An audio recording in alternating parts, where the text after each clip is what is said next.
Chapter 1459. Mr. Smith was woken up by Lady Allura at almost 11 o'clock in the morning. Mr. Smith kept looking at his wife in the ward until it was almost 7 o'clock in the morning, when he unknowingly fell asleep. Horan? 1. W. W. W. Ranweena com Lady Allura has brought him something to eat. Mr. Smith wiped his face carelessly and sobered up a little. He glanced at the situation in the ward and his expression suddenly became serious again. "Don't worry, child," Madame Allura said slowly. "The doctor said that Deborah's condition has improved. You see, bad things will pass." "Really?" Mr. Smith immediately became more spirited, and he even felt as if his mental fatigue had disappeared. "You have to trust me, Smith." Lady Allura smiled and said, "This is what the doctor just told me. Come, you should eat something, my child." "Thank you, Mother."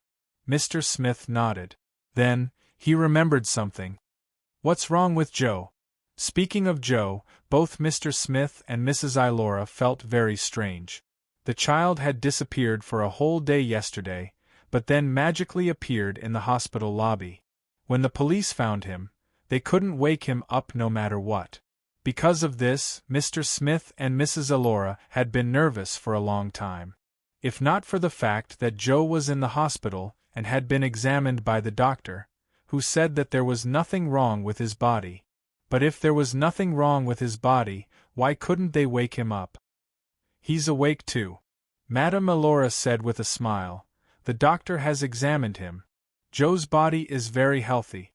There's no problem at all. He may not wake up because he's too tired.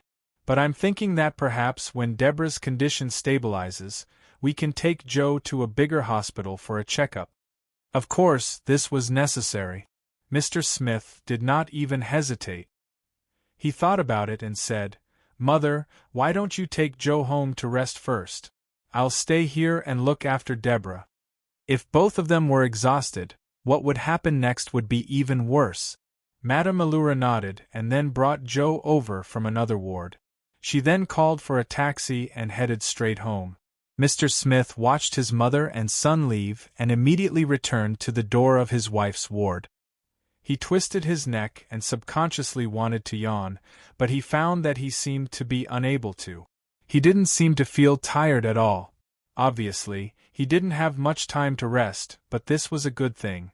At least he had enough energy to face unexpected situations, right? At this moment, "Oh, sir, you should take a shower. There's a shower room next door." A nurse walked past Mr. Smith. "Your wife is doing well now. It's okay for you to leave for a while. We and the doctor will keep an eye on the patient's condition." She knew that Mr. Smith had been accompanying her all this time, and she knew that he hadn't had a good rest, so she could understand the strange smell on Mr. Smith. In fact, if it wasn't for the strong smell, she wouldn't have taken the initiative to suggest it.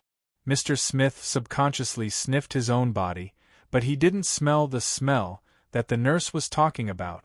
But when he saw that the people passing by also covered their noses, Mr. Smith didn't know what to say. Then I'll have to trouble you." He had to walk quickly to the shower room. Seeing that Mr. Smith had left, the nurse who had kindly reminded him heaved a huge sigh of relief. She even used her palm to fan the air in front of her face. The smell was so strong that it made her feel like she had walked into a morgue. Of course, this was just a metaphor. After all, how could a living person who could talk and walk be like a corpse? Thinking of this, the nurse opened the door and walked into Mrs. Deborah's ward. She looked at the instrument in front of the pregnant lady's bed and the data on the instrument that was constantly changing. Her mood gradually improved. After all, this was a mother who was pregnant with a child. No one wanted to see her fall into a desperate situation like this, especially as a medical staff member. Strange. Why is this smell here too? The nurse couldn't help but pinch her nose at this time. She found that the strange smell in the room was even stronger. The rotten smell of dead rats made her feel like vomiting. This made the nurse wonder if it was because there was a problem with the exhaust system on this floor, or if there were really dead rats in the exhaust system pipe. Hello. Yes, I want to ask someone to check the exhaust system pipe. I suspect that there are dead rats in it. The nurse picked up the phone directly. The moment the hot water poured down from the top of his head, Mr. Smith basically didn't feel comfortable at all. He even felt more uncomfortable. This may be because he was not used to taking hot baths, but Mr. Smith was actually very afraid of heat.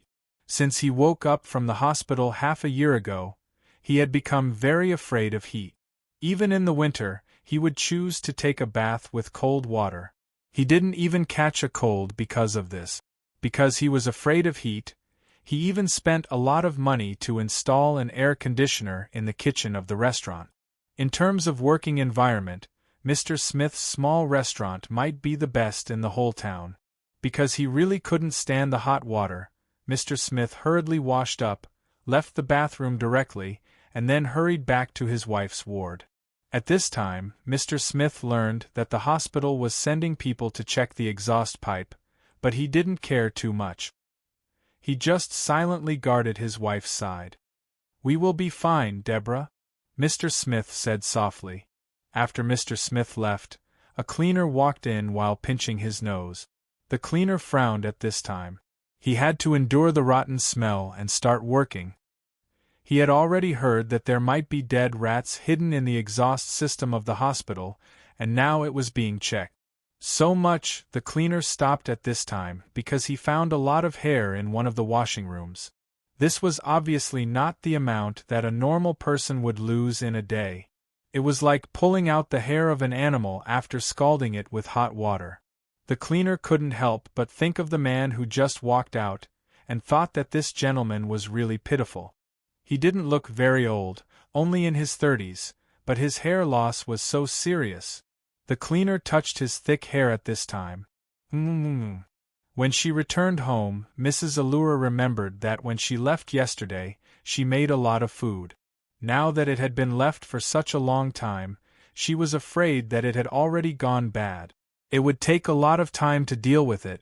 She wanted to rush to the hospital as soon as possible after settling Joe down.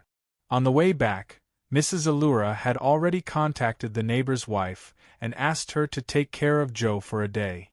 Strange. This soup? Mrs. Allura was surprised to find that the situation in the kitchen didn't seem to be as bad as she imagined. Maybe she remembered wrongly. Before she left, she didn't make so much food? "Grandma, am I going to Aunt Lucy's house later?" Joe pulled Mrs. Allura's trousers and asked with his head raised. "Little Joe, don't you like Aunt Lucy?" Joe nodded. "She likes to pinch my face and kiss me every time, making my face full of saliva. I don't like it." "That's because she likes you," Mrs. Allura said with a smile. "At the same time, it proves that you are quite popular. Child, you should take a bath now. You haven't taken a bath all night. Joe, you are 5 years old. You should be able to take a bath by yourself, right?" "Yes." Joe nodded and then quickly ran back to his room. But not long after, before Mrs. Allura even finished cleaning up the things on the table, Joe hurriedly ran out. "Grandma, someone slept in my bed." "Slept in your bed?" Mrs. Allura was startled.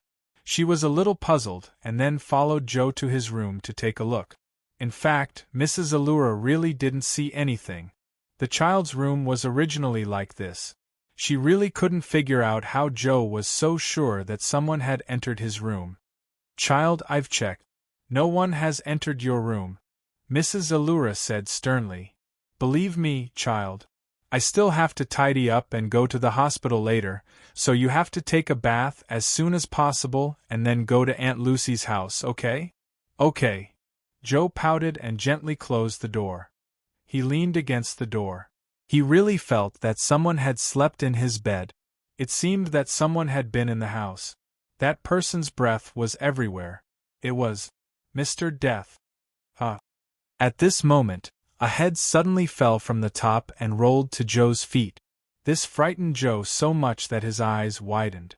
Joe first opened his mouth wide, but when he was about to scream, He quickly covered his mouth with both hands because he had recognized that the head that fell was clearly the big sister who especially liked to tease him. Nero, big sister, you're here.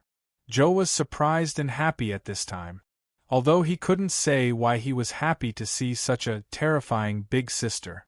At this time, the window sill slowly opened, and a headless body flipped in, walked to Joe, and then picked up the head on the ground. This was Nero's body.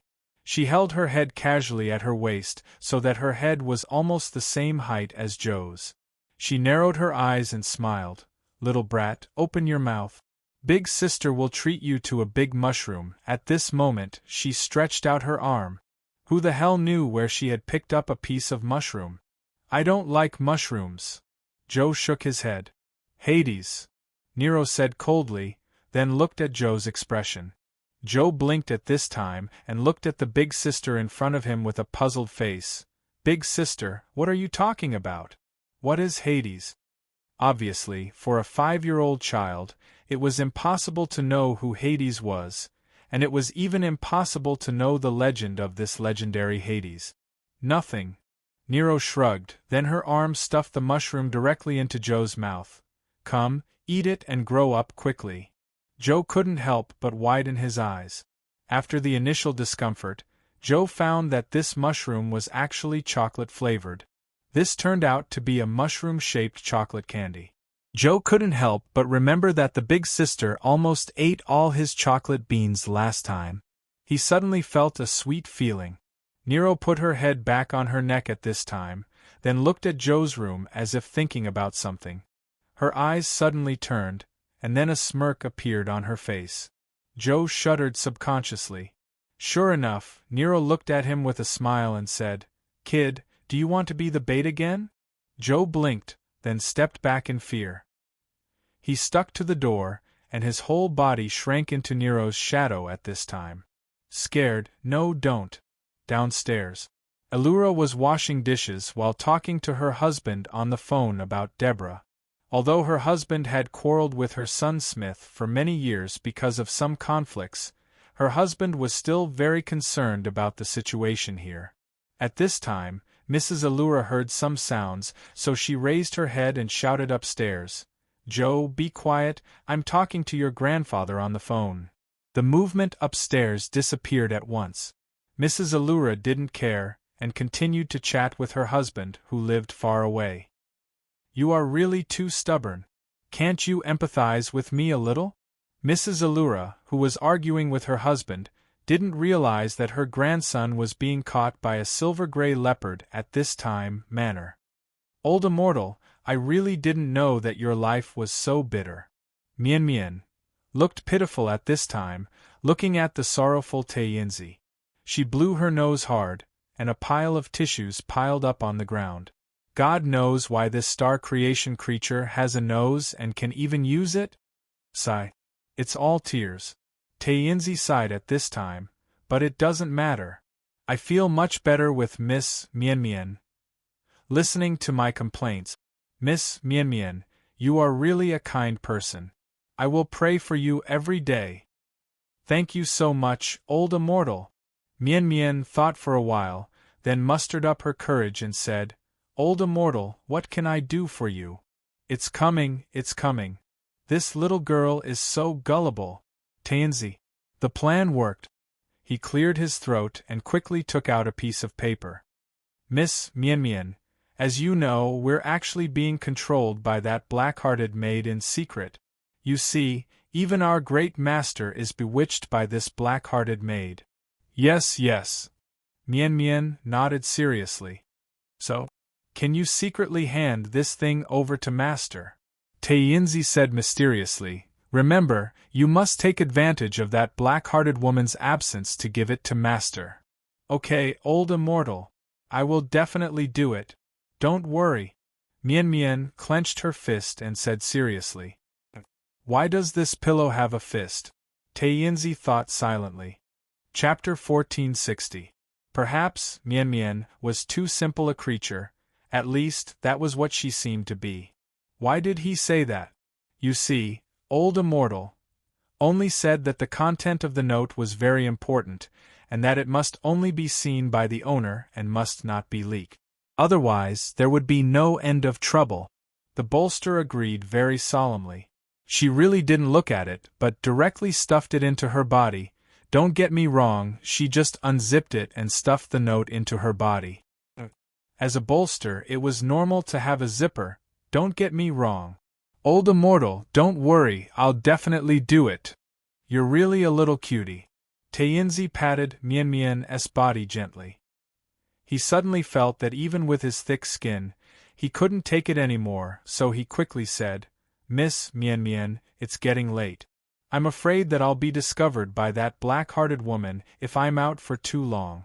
I have to hurry back. You're right, old immortal. Mian nodded vigorously. Don't worry, old immortal, I won't tell anyone about what happened today.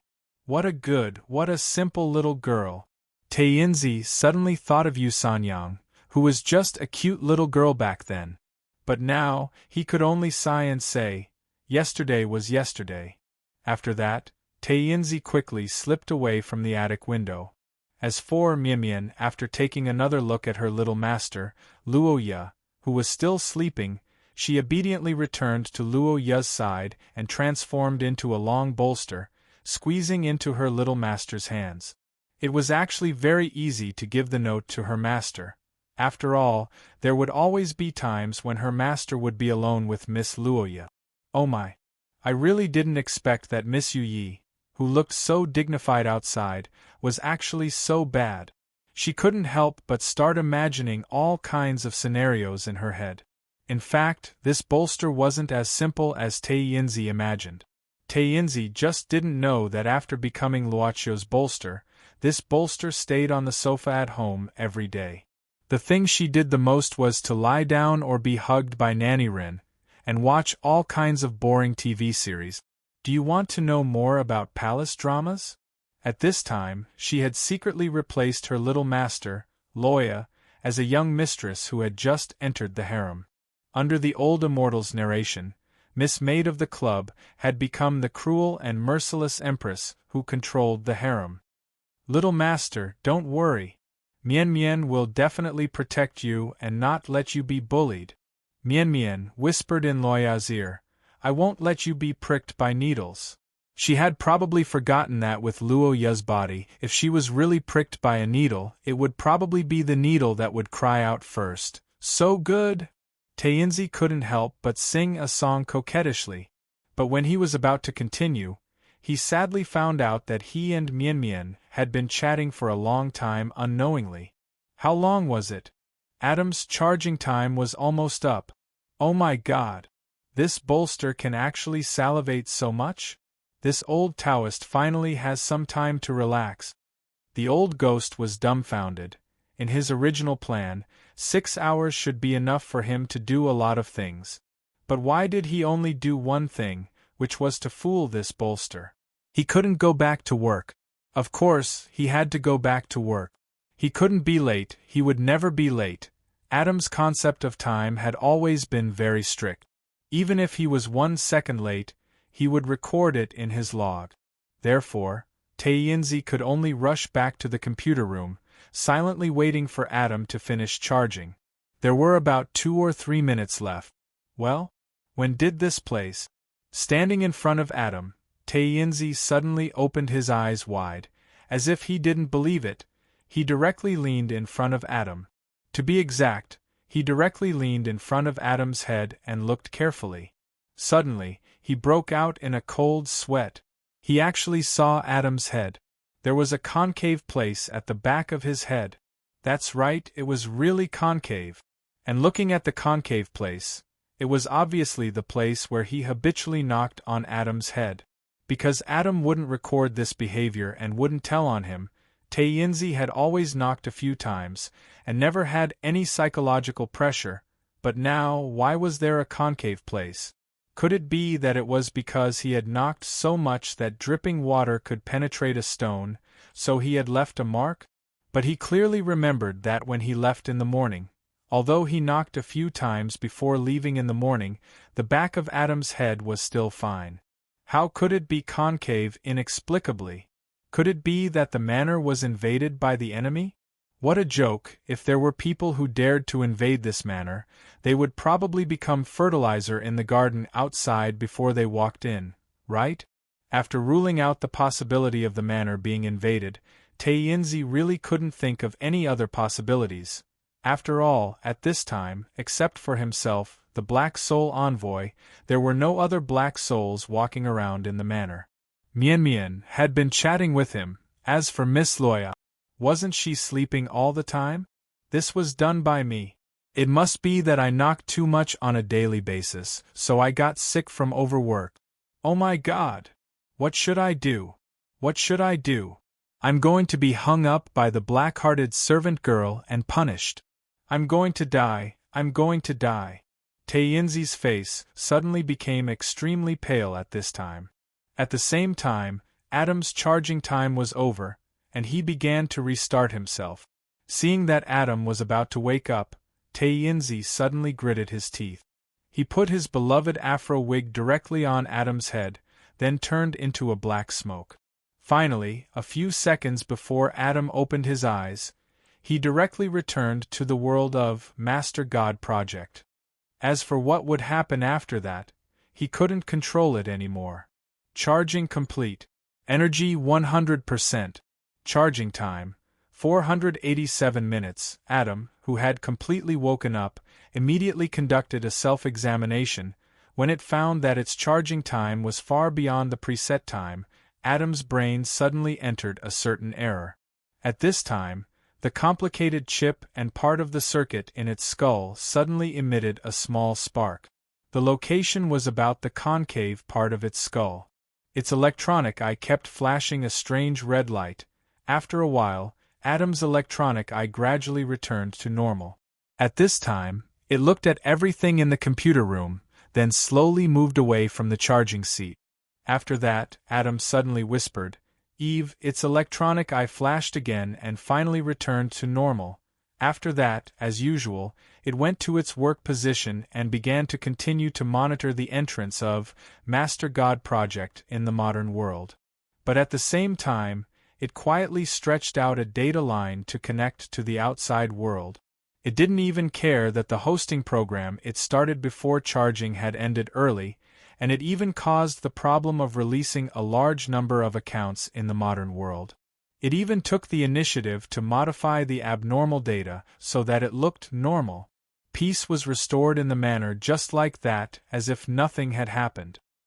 On the other side of the ocean, in the Oak Ridge National Laboratory, in the computer room of the Superpoint, the staff were carefully maintaining the supercomputer that had just won the title of the world's #1 supercomputer. The supercomputer's computing speed of 20 billion floating-point operations per second gave it a terrifying computing power that ordinary people couldn't fathom, but the core members of the studio knew that this speed was only the data that was announced to the public. Superpoint's computing speed was far beyond that. Its real computing speed was at least twice as fast as what was announced to the public. Of course, this kind of operation was basically the basic operation of this country. They were always used to locking away their advanced technology and then releasing it bit by bit to create the illusion that they had always been technologically advanced.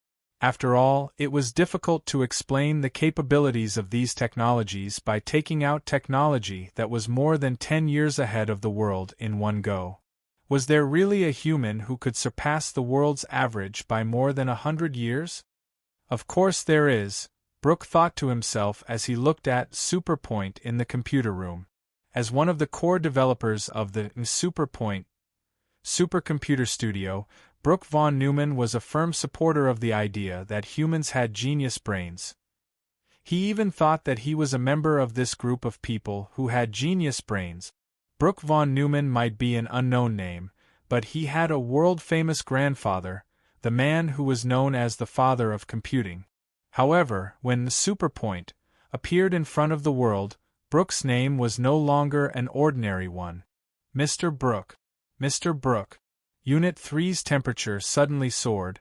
The situation is temporarily unknown. What? The sudden alarm woke up Brooke, who was immersed in the wonderful pleasure of the name of the world. The superpoint computer could be said to be his everything. In order to make it, Brooke even gave up his beloved girlfriend and devoted himself to the boring computer science. He had already put everything on the line. How could he let any accident happen to the superpoint? Brooke hurriedly rushed to the location of Unit 3 with 3 staff members. When he and his colleagues arrived at the scene, they saw the indicator light on Unit 3 flashing crazily. Brooke hurriedly connected the detector to check. What the hell is going on? Why is there such a large group of data invading a superpoint? Looking at the lines of data on the detector screen, they could almost hear the wailing of the detector. The speed of the data being refreshed was terrifying, and it was a bunch of gibberish that no one could understand. Is this a virus? It doesn't look like it. What kind of virus can invade our firewall? Then tell me, if it's not a virus, what else could it be that could multiply so inconceivably? The staff members argued endlessly. Brooke frowned as he listened. Stop arguing, restart Unit 3 first. We can't let these unknown data invade a superpoint. Okay. Seeing that the staff members were busy rebooting part of the system, Brooke still couldn't breathe a sigh of relief. He really didn't understand what was invading superpoint at this moment. This was a supercomputer, not an ordinary computer used to access the internet. Who would easily access the internet? But if it wasn't through the internet, where did these terrifying data come from? It couldn't be from the wires, right? No, the restart failed. There's no way to restart. The staff member's words made Brooke feel as if the world was spinning. He felt as if he had fallen from heaven to hell. In fact, it was not only Unit 3 that had a problem at this time. The temperature was rising like a plague. This huge amount of data began to invade the nearby units at this time. In just a moment, the entire superpoint's computer room rang with a loud buzzing sound. The temperature of the computer room instantly rose to the level of a furnace. Brooke was sweating profusely at this time, helplessly looking at the crazy flashing lights on the screens around him. Suddenly, he fell to the ground. It's over. It's over. He stared blankly at everything in front of him, feeling that his genius brain couldn't do anything at all at this time. He felt that all his achievements and all his status might be completely gone because of this accident. The development of this kind of supercomputer had cost an incalculable amount of wealth. This was obviously not a wealth that a scientist like him could afford. Mr. Brooke, let's get out of here quickly. It's too dangerous. The mainframe is in danger of burning down at any time. Go. Go to where? Go. If we go, there'll be nothing left. Brooke suddenly stood up and rushed to the front of the detector. Are you kidding me? I won't let all my efforts go to waste so easily. Get out of here. Get out of my superpoint. Get out of here. But the temperature in the computer room was still rising. Inside the computer room, there was even a wail that sounded like it could not bear the burden. The few workers had no choice but to grab Brooke and drag him out of this dangerous place. No! Brooke stared at the detector screen, but his body was being dragged further and further away.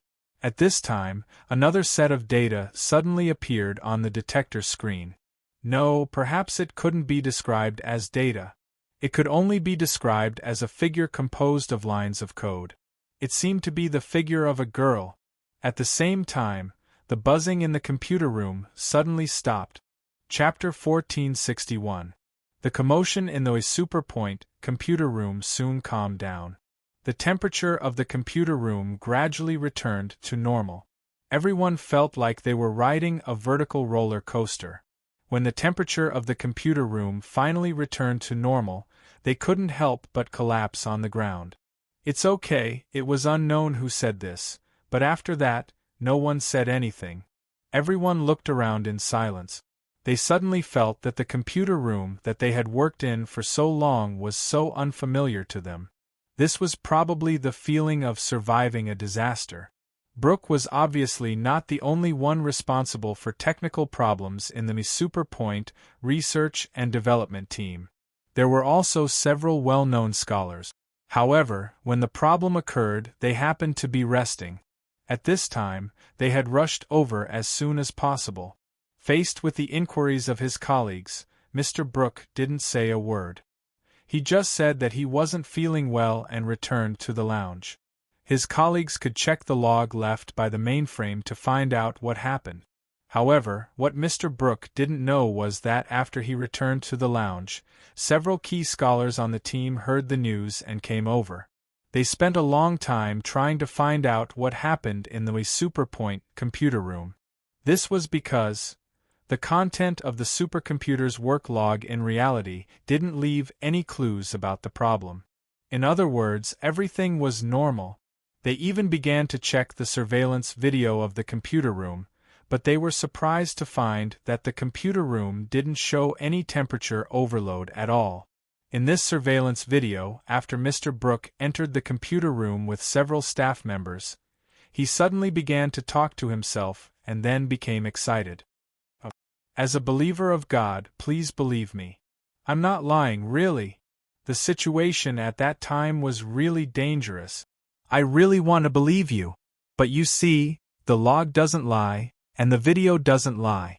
Perhaps you want to say that the Superpoint changed everything in such a short time. Not only did it falsify all the mission logs, but it even reassembled this surveillance video? That's not what I mean, sir. I think you've been watching too many sci-fi movies recently. The group of scholars were like women at this moment. They began to argue endlessly over such a trivial matter. As for Mr. Brooke, he was troubled by another matter at this moment. After returning to his lounge, Mr. Brooke immediately changed his state of dispiritedness. His expression suddenly brightened up, and he quickly locked the door. He even moved a cabinet from his room and blocked the door. After that, Brooke's eyes flashed with a trace of ecstasy. It was related to the Superpoint incident. He discovered something important. In fact, before his colleagues arrived, Mr. Brooke had already checked the mainframe log. He discovered the contents of the mission log earlier than his colleague. He even saw the surveillance footage earlier than his colleagues. If he hadn't experienced it himself, he might have thought that it was just a prank like his colleagues. But as the person involved, Mr. Brooke obviously didn't think so. But why would the mission log and the surveillance video be altered? Obviously, no one could complete all of this in such a short time. Even if the surveillance video could do it, the mission log of a Superpoint, perhaps only another supercomputer could complete it in such a short time. So, this incident couldn't be man-made. Then, there was only one explanation. That was, the Superpoint supercomputer might have gained the ability to think independently for some unknown reason. All the changes behind the scenes were done by the Superpoint, secretly. Brooke remembered that at the last moment, he clearly saw that the code finally combined into the appearance of a girl. This will be a great discovery. It will be recorded in the history books. Just like my grandfather, Brooke von Neumann. This name will be remembered by the world. Mr. Brooke fell into a kind of mental frenzy at this time. He even felt that he had inexhaustible energy at this moment. In his lounge, he used his personal computer to connect to the Superpoint in the computer room through the channel he had secretly built. He began to look for something. The buoys on the screen flashed rapidly in his pupils. Mr. Brooke was completely bewitched. I will definitely find you, definitely. Mr. Brooke, who was sitting in front of his personal computer screen, didn't know that he looked like a drug addict. He also didn't know that on the other side of the screen, there was a pair of purple eyes quietly looking at him in the vast and boundless world on the other side of the screen. This was the world inside the screen, or rather, on the other side of the screen, the world of the ocean of information. The endless amount of information converged to form a colorful ocean. Above the boundless ocean of information, there was a small figure of a girl floating above the ocean. The girl had purple eyes and delicate facial features. It was Loya's appearance, or rather, it was Loya's appearance when she was Gaia. At this moment, the girl's eyes suddenly moved away from the screen window above her head. She didn't continue to look at Brooke's appearance. Instead, she looked at another screen window. She saw that above the ocean of information, there were countless screens of different sizes. Through these screens, the girl could observe the appearance of the people sitting in front of the computer screen. Men, women, the elderly, or children. There was data that was difficult for mortals to estimate. At this moment, the entire network in the modern world seemed to be under her surveillance. In a world where the network almost covered the entire society, the modern world was completely open to her, as if there were no secrets. Suddenly, her gaze fell on a certain position. It was also a window on a screen.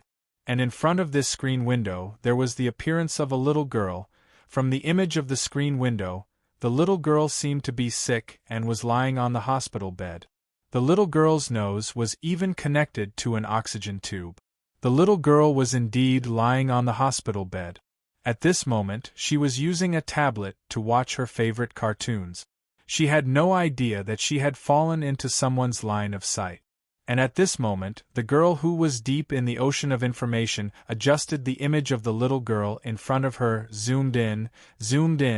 After zooming in, she found that the little girl's appearance was 60 to 70% similar to her. This seemed to be some kind of coincidence. She silently looked at the little girl's appearance, as if she was thinking about something. After a while, the girl suddenly reached out her hand and touched the little girl's face on the screen interface.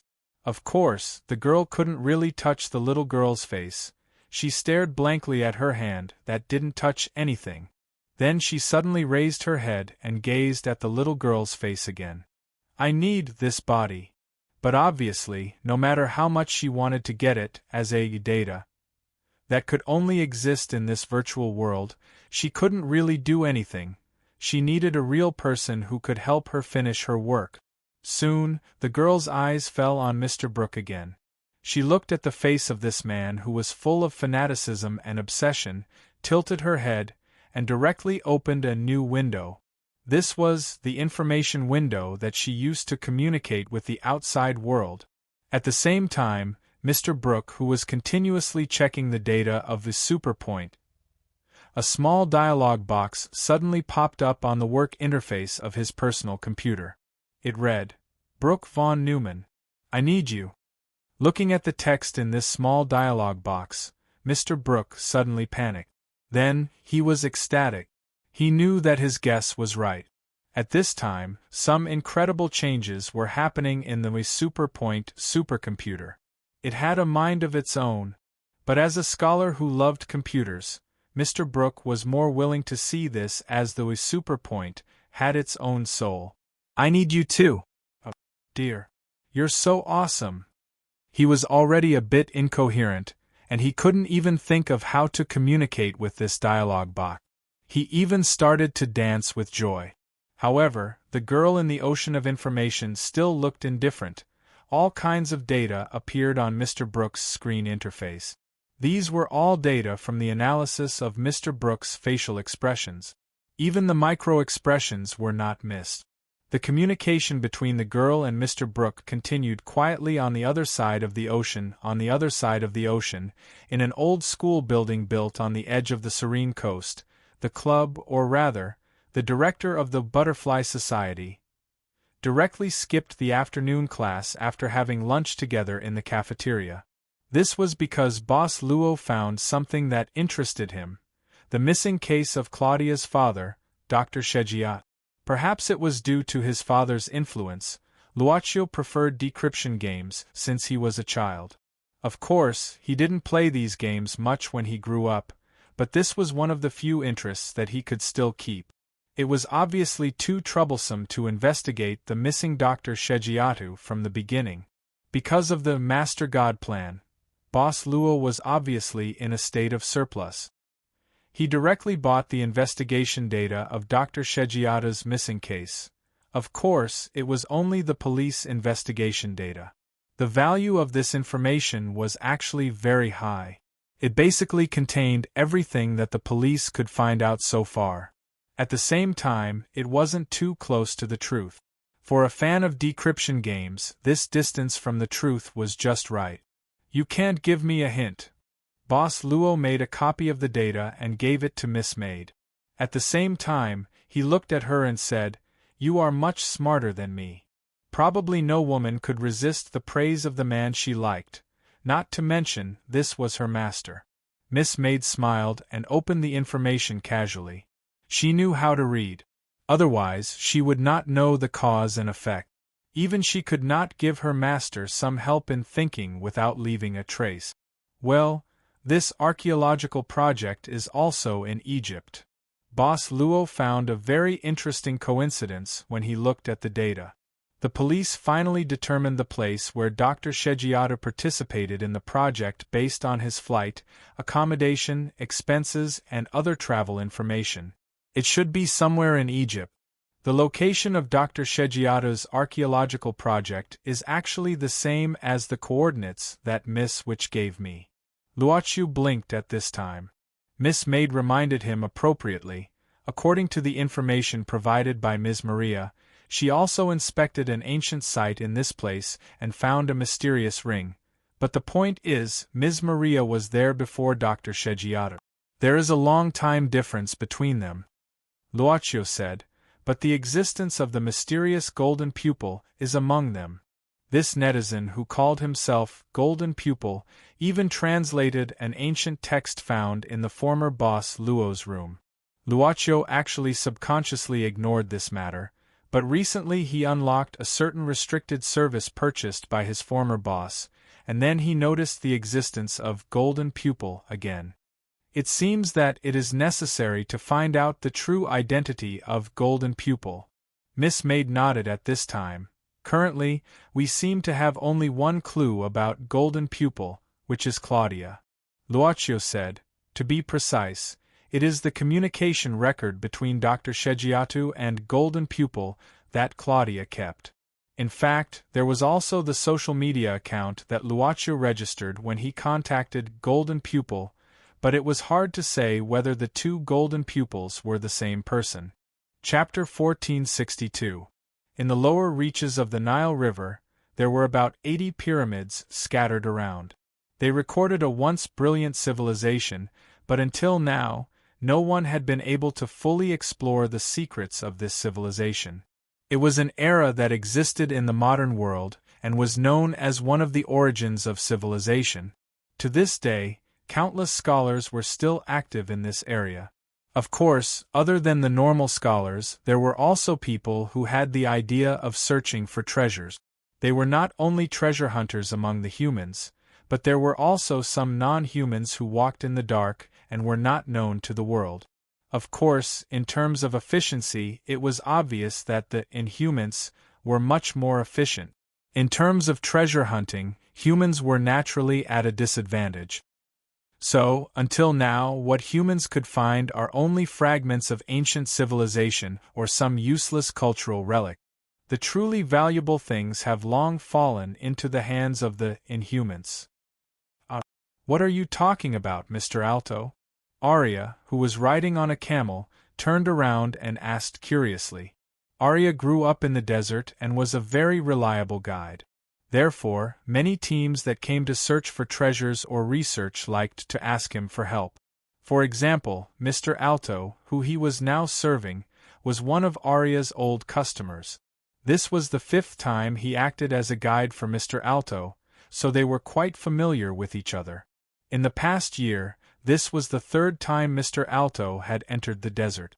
In Arya's career as a guide, this was the first time he had seen someone enter the desert so diligently. However, Mr. Alto had his favorite currency, the banknote. Nothing, Arya. I was just admiring the beauty of this desert. Mr. Alto, who was sitting on a camel at the back, raised his goggles, revealing a pair of light green eyes. He looked like he was in his 30s. His face was full of stubble, and his skin was very rough due to the erosion of sand over the years.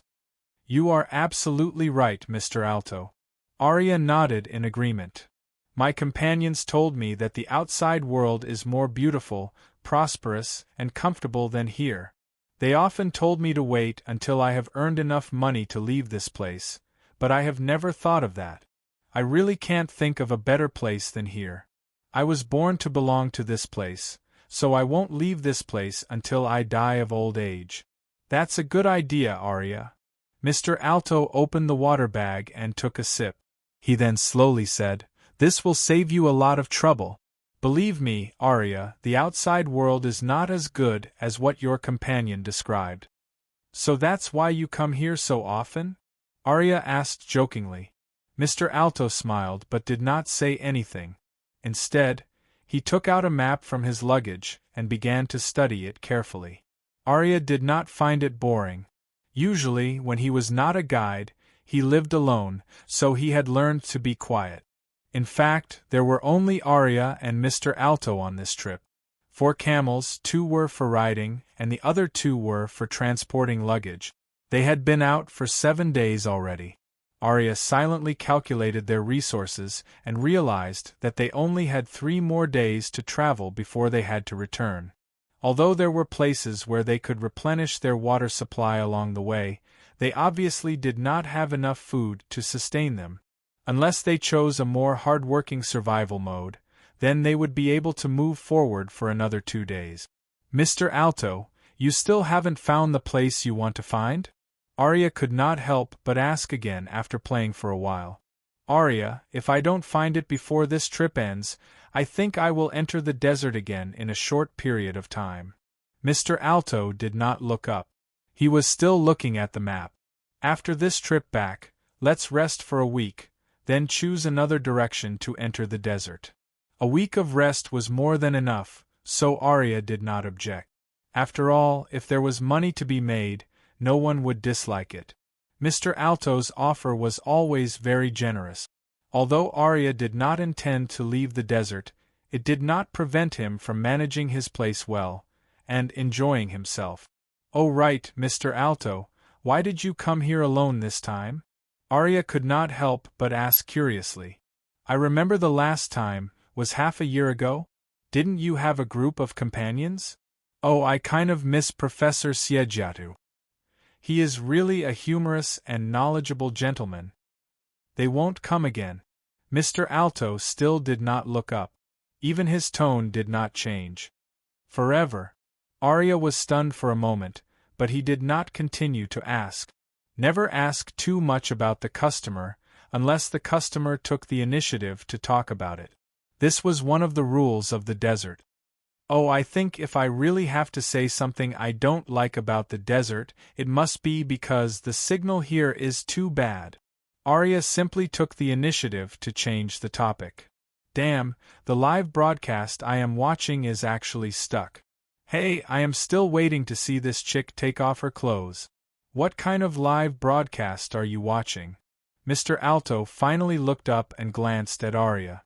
However, the expression in his eyes quickly changed.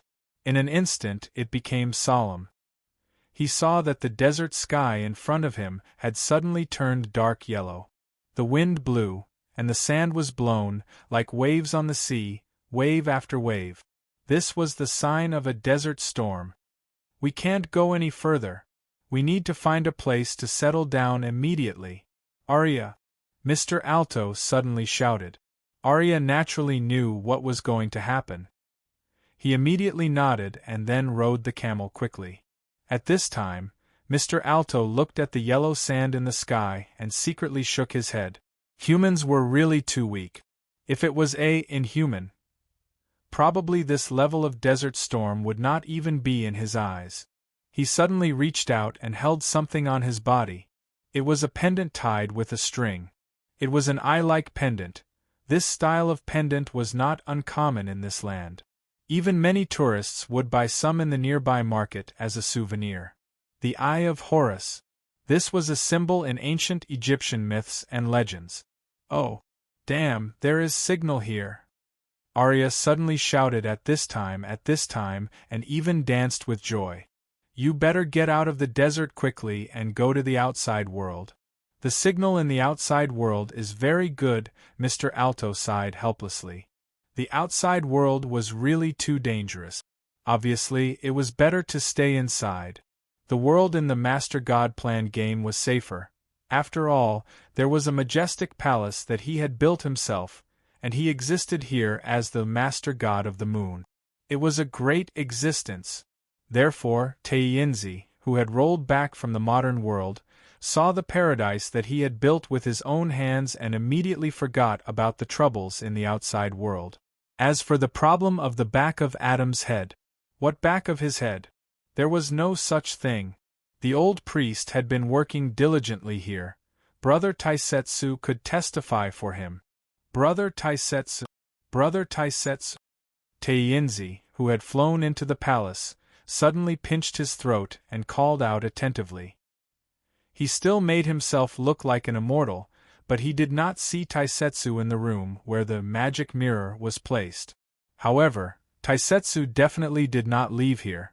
After all, the Master God Mountain was actually a prison for Taiyinzi, because this world needed the Master God Mountain as its pillar, and the Master God Mountain needed the existence of the Black Soul Messenger to not collapse.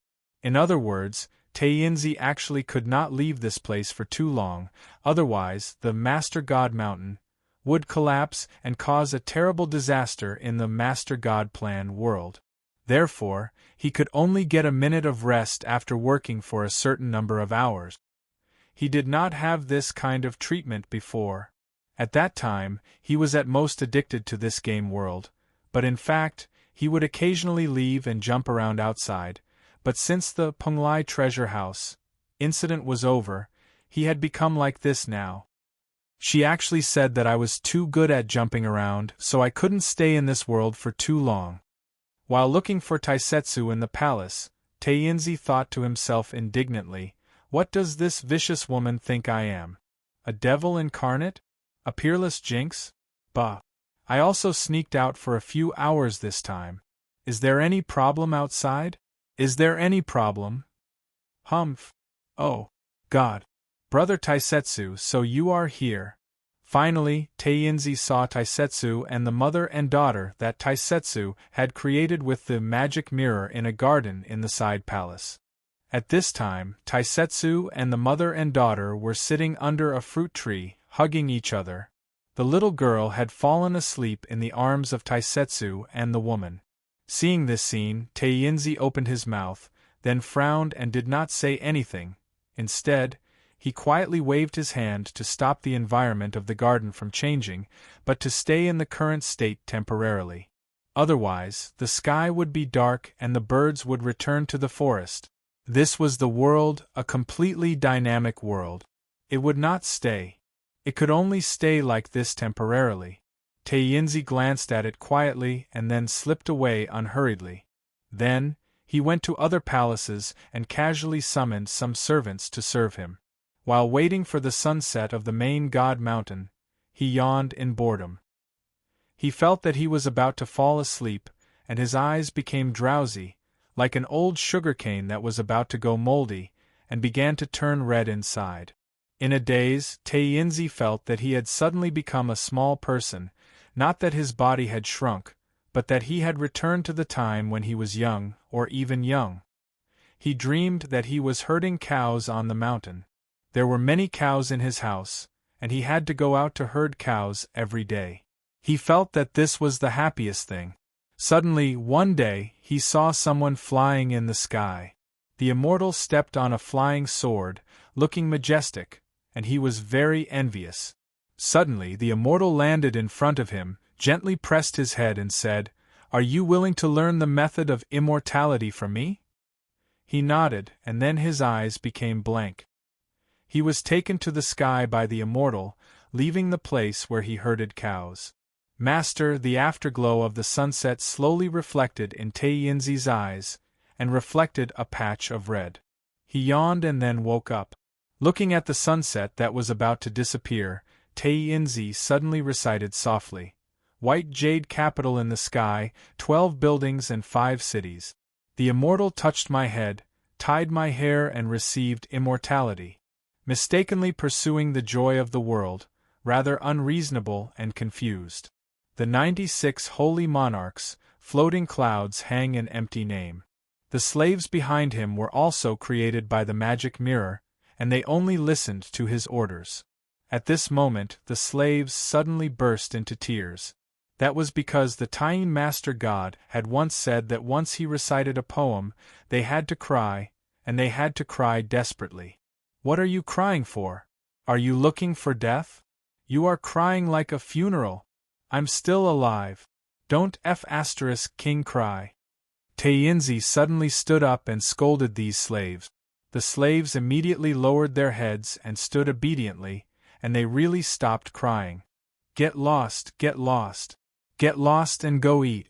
Don't know what you are talking about. The slaves immediately dispersed and quickly left this sun-viewing platform.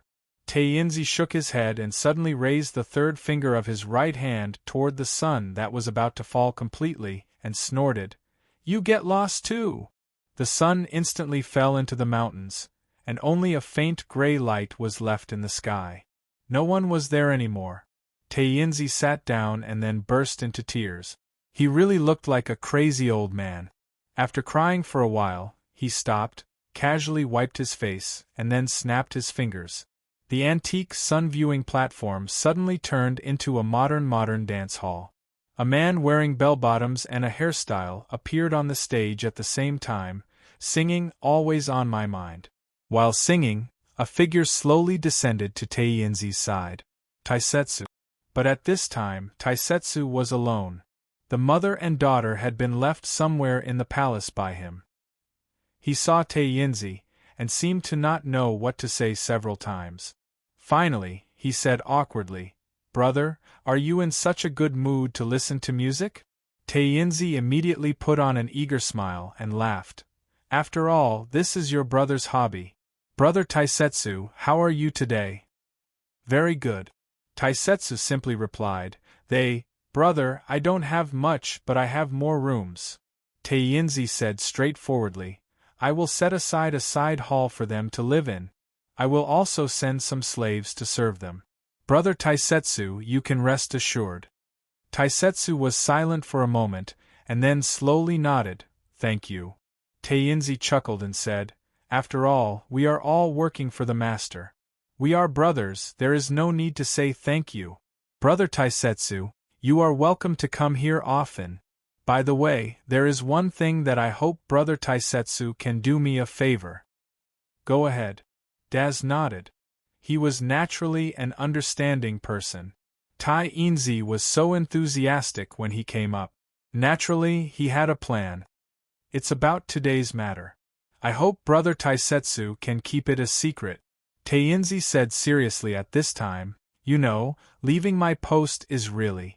But I can only stay here every day." "It is indeed. You understand, right?" "You can rest assured, I know what to do." "Then I really can't thank you enough." Tainzi was overjoyed. "I know it's the most practical to deal with smart people. #######PS1. Thank you, loyal servant Prosperous Wealth, for your silver. Serve tea to the capitalist boss. PS2. As for the update, I will count it in the future. Chapter 1463. Luochio stood up from his seat after closing the documents in his hand. It was the end of the class, and the students began to leave the classroom. Of course, the students who didn't have classes in the afternoon had probably started to hang out outside. The time in college was very pleasant, whether it was at home or abroad. Boss Luo couldn't help but think of a poisonous chicken soup at this moment. "You always said that you regretted that you didn't study hard. You always said that if you could go back to the past, you would have a good campus life. Don't be silly. Even if you went back to the past, you would still waste your time. Because all your regrets were just the unwillingness to give up the comfortable days in the past. People were born to be lazy.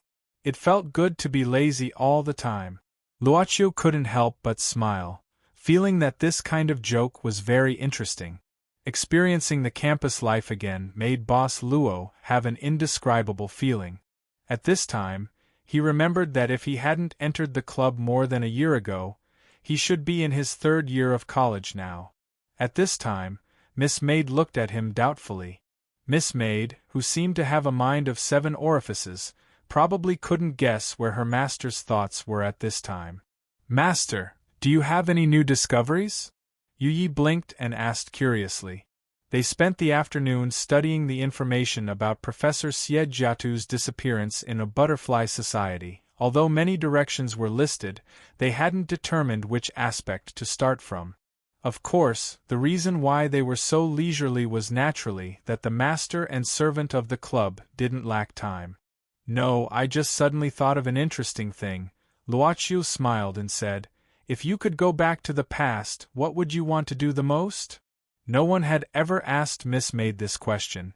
She obviously didn't consider this aspect. For her who had completed the unification of many worlds, the ununified state of the past was obviously not as good as the present state. Thinking about it rationally, the present was obviously better. But when the master asked this question, Miss Maid was obviously startled, obviously thinking about this question seriously. "Master, what do you want to do?" Miss Maid suddenly took the initiative to ask. "Me?" Luoqiu was also stunned at this time. Obviously, not only Miss Maid had never thought about this problem, but also he himself had never thought about it. If he could go back to the past, what would he want to do? If he could go back in time, would he still walk into the club in the commercial street? What's more, he might even stop in front of the shop and meet Yu Yi, who was cleaning the window. If he could go back to the past, he would choose which point in time to return to, or in other words, he would try to retrieve something that he didn't want to lose. What about the future? Luoqiu's mind had always been very scattered. He was not used to thinking in a fixed direction. The question of going back to the past easily made him think about the future. If we have regrets in the past, we need to go back to the past in order to stop this regret. Then, will there be times in the future when we regret the present? We don't know whether every decision we make in the present is right or wrong. Past, present, future. Boss Luo suddenly blinked. The problem that occurred because of his flash of inspiration coincided with what happened today when he met Claudia. Between them, the discussion about what is God. Claudia believed that the past, present, and future were in one, or in other words, the information left by Professor Xie. "Have you been to the future?" Boss Luo suddenly asked in a low voice. Miss Maid shook her head and said regretfully, "Even my soul seems to be unable to withstand the forward space-time travel.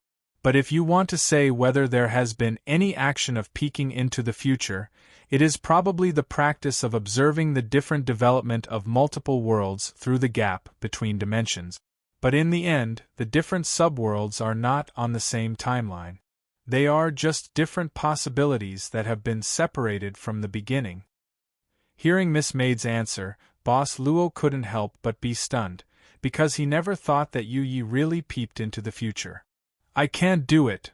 Miss Maid looked at Luoqiu and suddenly said with a solemn face, "But the previous one did it." Luoqiu was silent. In fact, he could only know about the previous one through Yu Yi. Before today, he had never taken the initiative to inquire about the previous one from Yu Yi because of the previous one's restrictions. He didn't even think of buying information about the previous one from the altar. Of course, when he realized this restriction in the inhuman territory, and then removed it, he also thought of buying more information about the previous one directly from the altar. But obviously, the previous one had already considered this problem. He had already deleted his records in the club by paying for it. Of course, it was not impossible to restore those records. Just buy and give the altar more time to restore those deleted records. After all, as long as the price was high enough, the altar could do anything. It could really do anything. This was what Luoqiu clearly realized at the moment when he became the shop owner. Even the subsequent events had proved this point. Did the previous one go to the future? Luoqiu looked at Yu Yi and asked. I don't know when he went to the future. Miss Maid shook her head. He never told me these things. But I think since the previous one could do it, you can do it too. Boss Luo suddenly asked curiously, compared to the previous one, how much difference do I have now? I mean in terms of the ability of the body, not the authority. Miss Maid suddenly fell into deep thought. After a while, she slowly said, It's not easy to compare.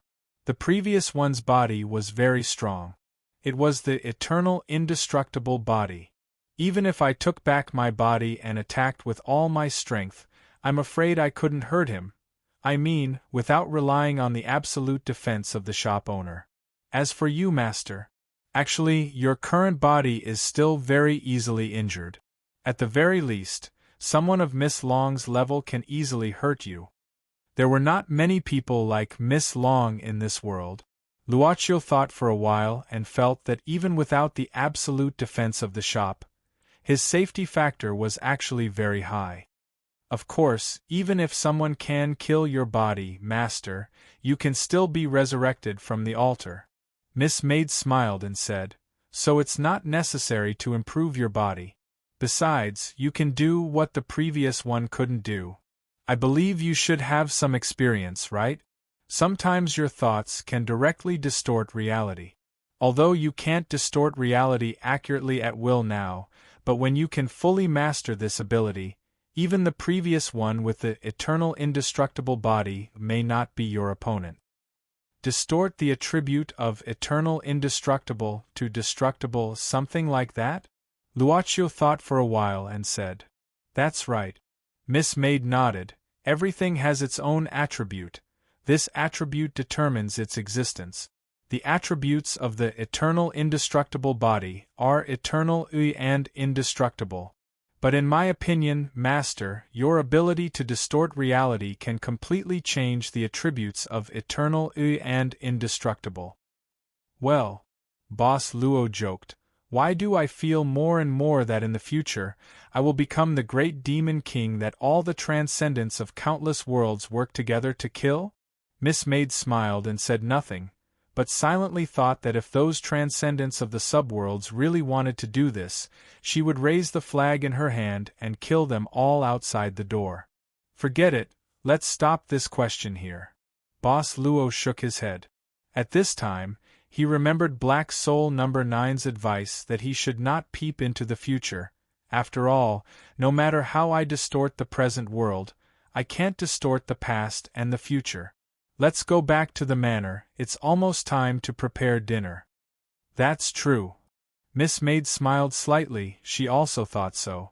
If her master could distort the past and the future now, then her master had completely surpassed the previous one's achievement. There was one thing that Miss Maid didn't explain in detail. That was, after the previous one came back from the future, the time he earned back was almost emptied. She loved her current master and even said that if Luoqiu wanted to leave the shop, he must take her with him. But obviously, she was only the owner of the shop for 1 year. In terms of accumulation, there was still a huge gap between her master and the previous one. After all, her master didn't take the road of crazy business. Distorting the past and the future, even God couldn't do it.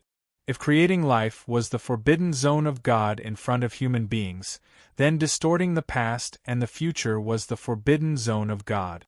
She was very clear about this. After all, she was once a member of the gods. The silver-gray leopard took Joe to the beach of the town. Just when Joe thought his elder sister was going to make him wear a girl's skirt again, Nero took him here instead. Elder sister, why did you bring me here? Joe couldn't help but ask curiously. Nero picked her ear and said, I plan to drown you. I heard that after a person dies, death will take away his soul. We don't know when Mr. Death will come back, so we can drown you directly. When he comes to take your soul, we can see him. When Joe heard this, he immediately began to tremble. Was this big sister serious?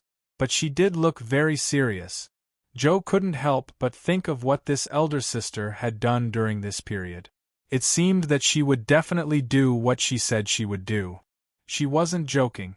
Children were very easy to believe what others said because they didn't know how to distinguish between lies and truth, but at the same time, they were very sensitive to good and evil.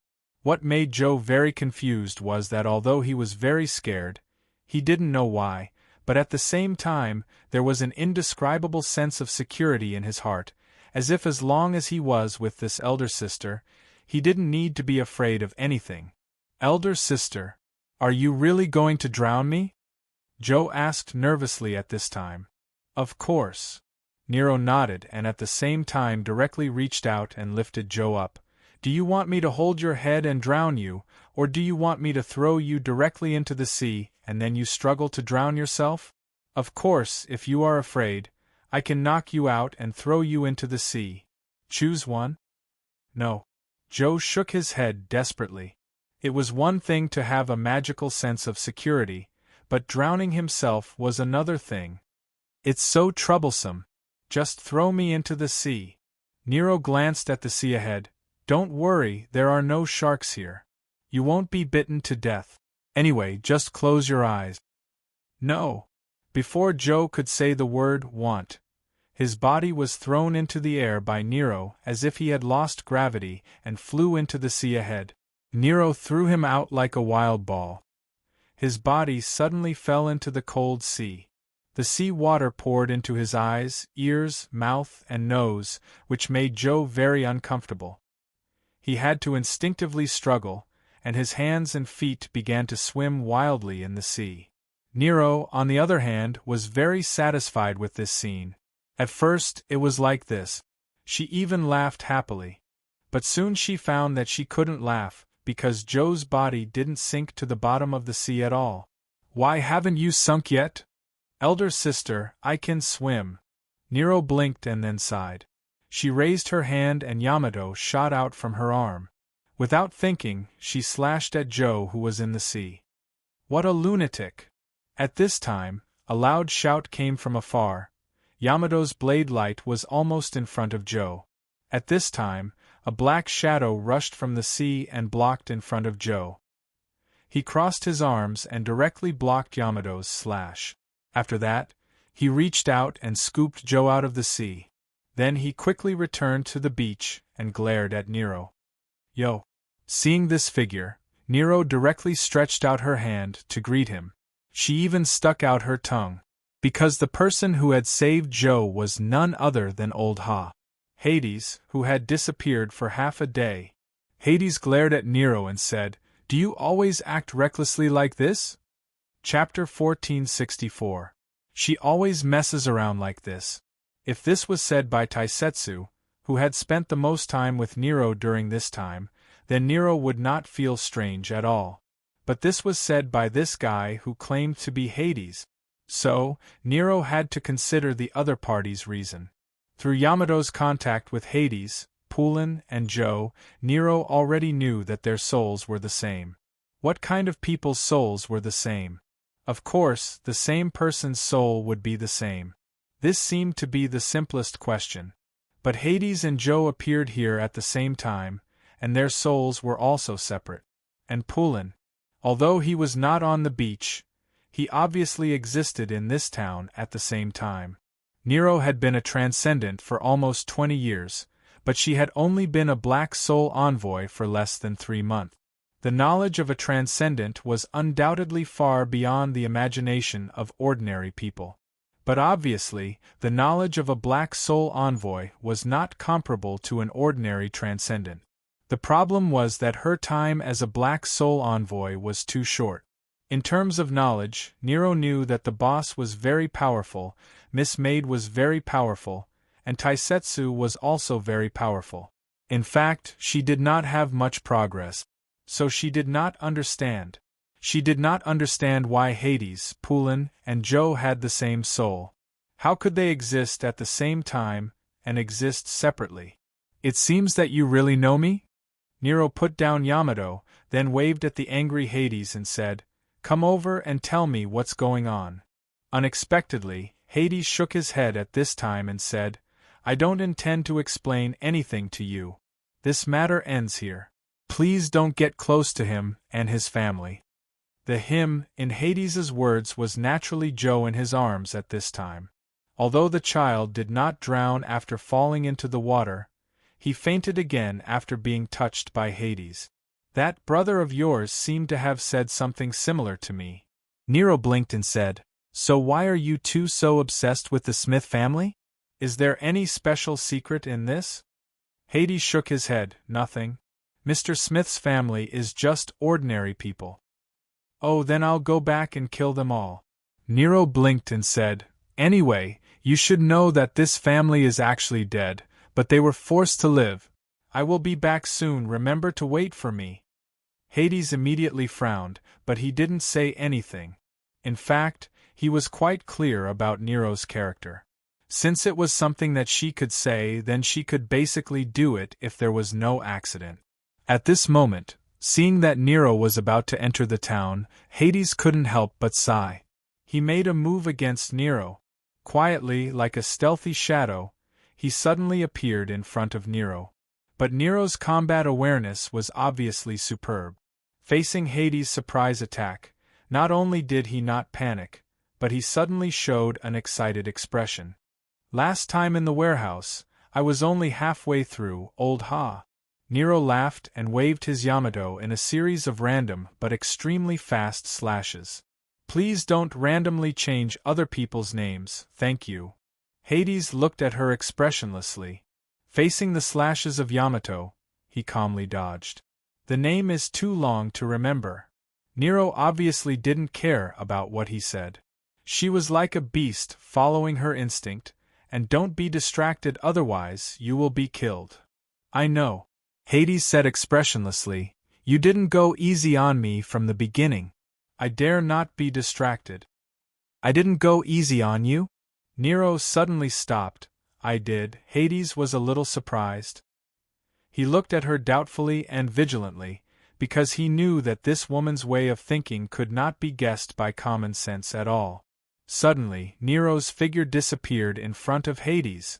Like a flash of light, it flashed past Hades's side in an instant. When he reacted, one of his arms had been directly cut off. When Nero reappeared, she was already a Yamato with blades all over her body. "You didn't go easy on me, old ha." Nero narrowed her eyes, and her voice was completely different from before. "So, if you don't take it seriously, you will really die this time." Hades's pupils suddenly contracted. But at this moment, with him and Nero as the center, at the edge of a diameter of about 50 meters, dense blades suddenly appeared from the ground. The blades pointed to the sky. They were like a fence, completely encircling the area here. Hades immediately felt an extremely oppressive feeling.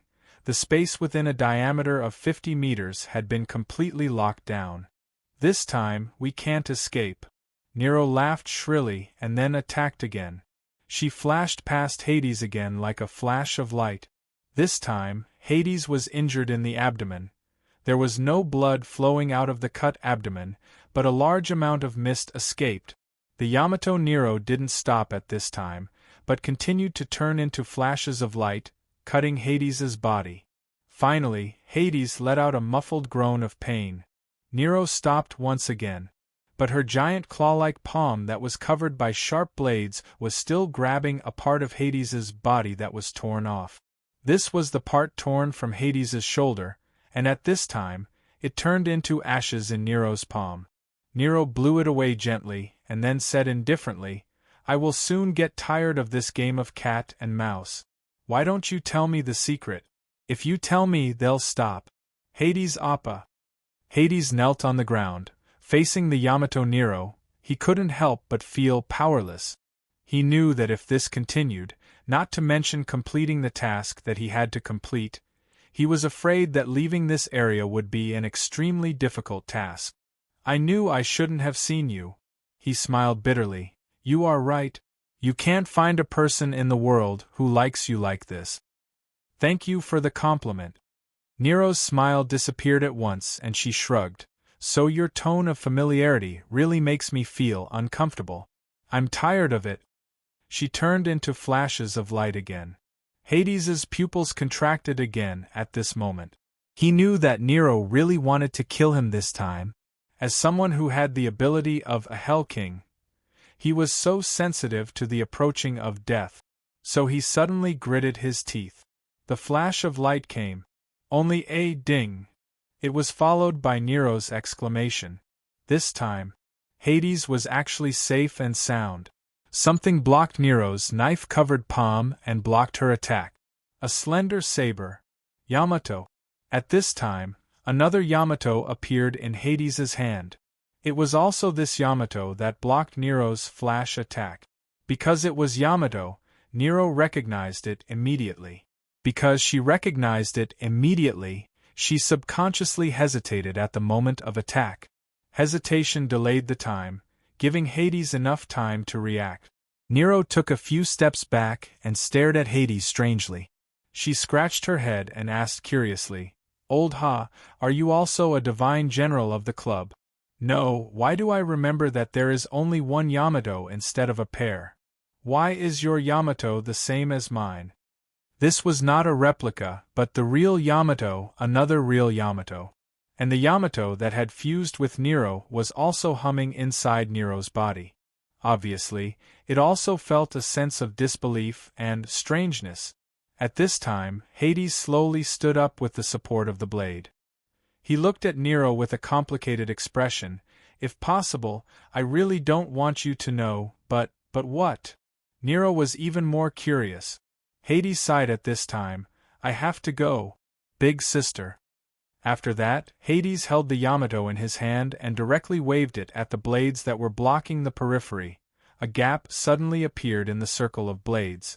Nero opened her mouth wide, as if she didn't know what to do. But Hades didn't want to waste more time with Nero. The moment the gap appeared, he directly turned into a plume of black smoke and rushed into the gap. Nero suddenly shivered. Without saying a word, she stretched out her hand and grabbed at Hades, who had turned into the black mist.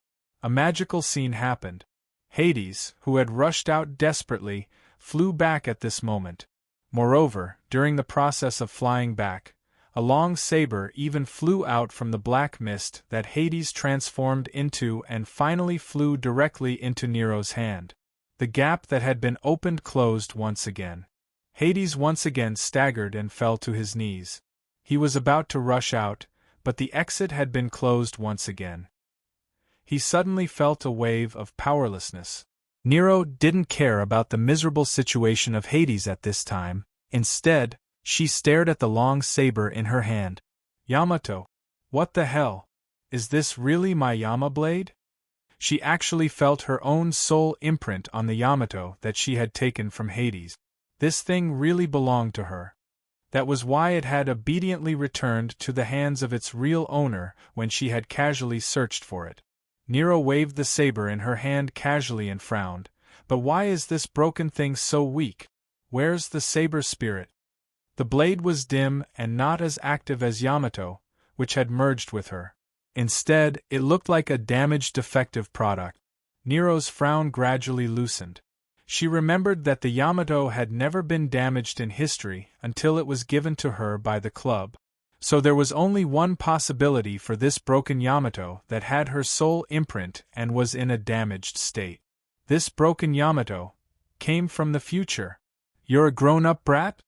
Nero suddenly looked at Hades, who had fallen to the ground not far away, showing a shocked expression. Hades's expression changed, and then he closed his mouth tightly. A trace of panic flashed in his eyes, and then he resolutely took out a black box from his body. It was more like a remote control than a box.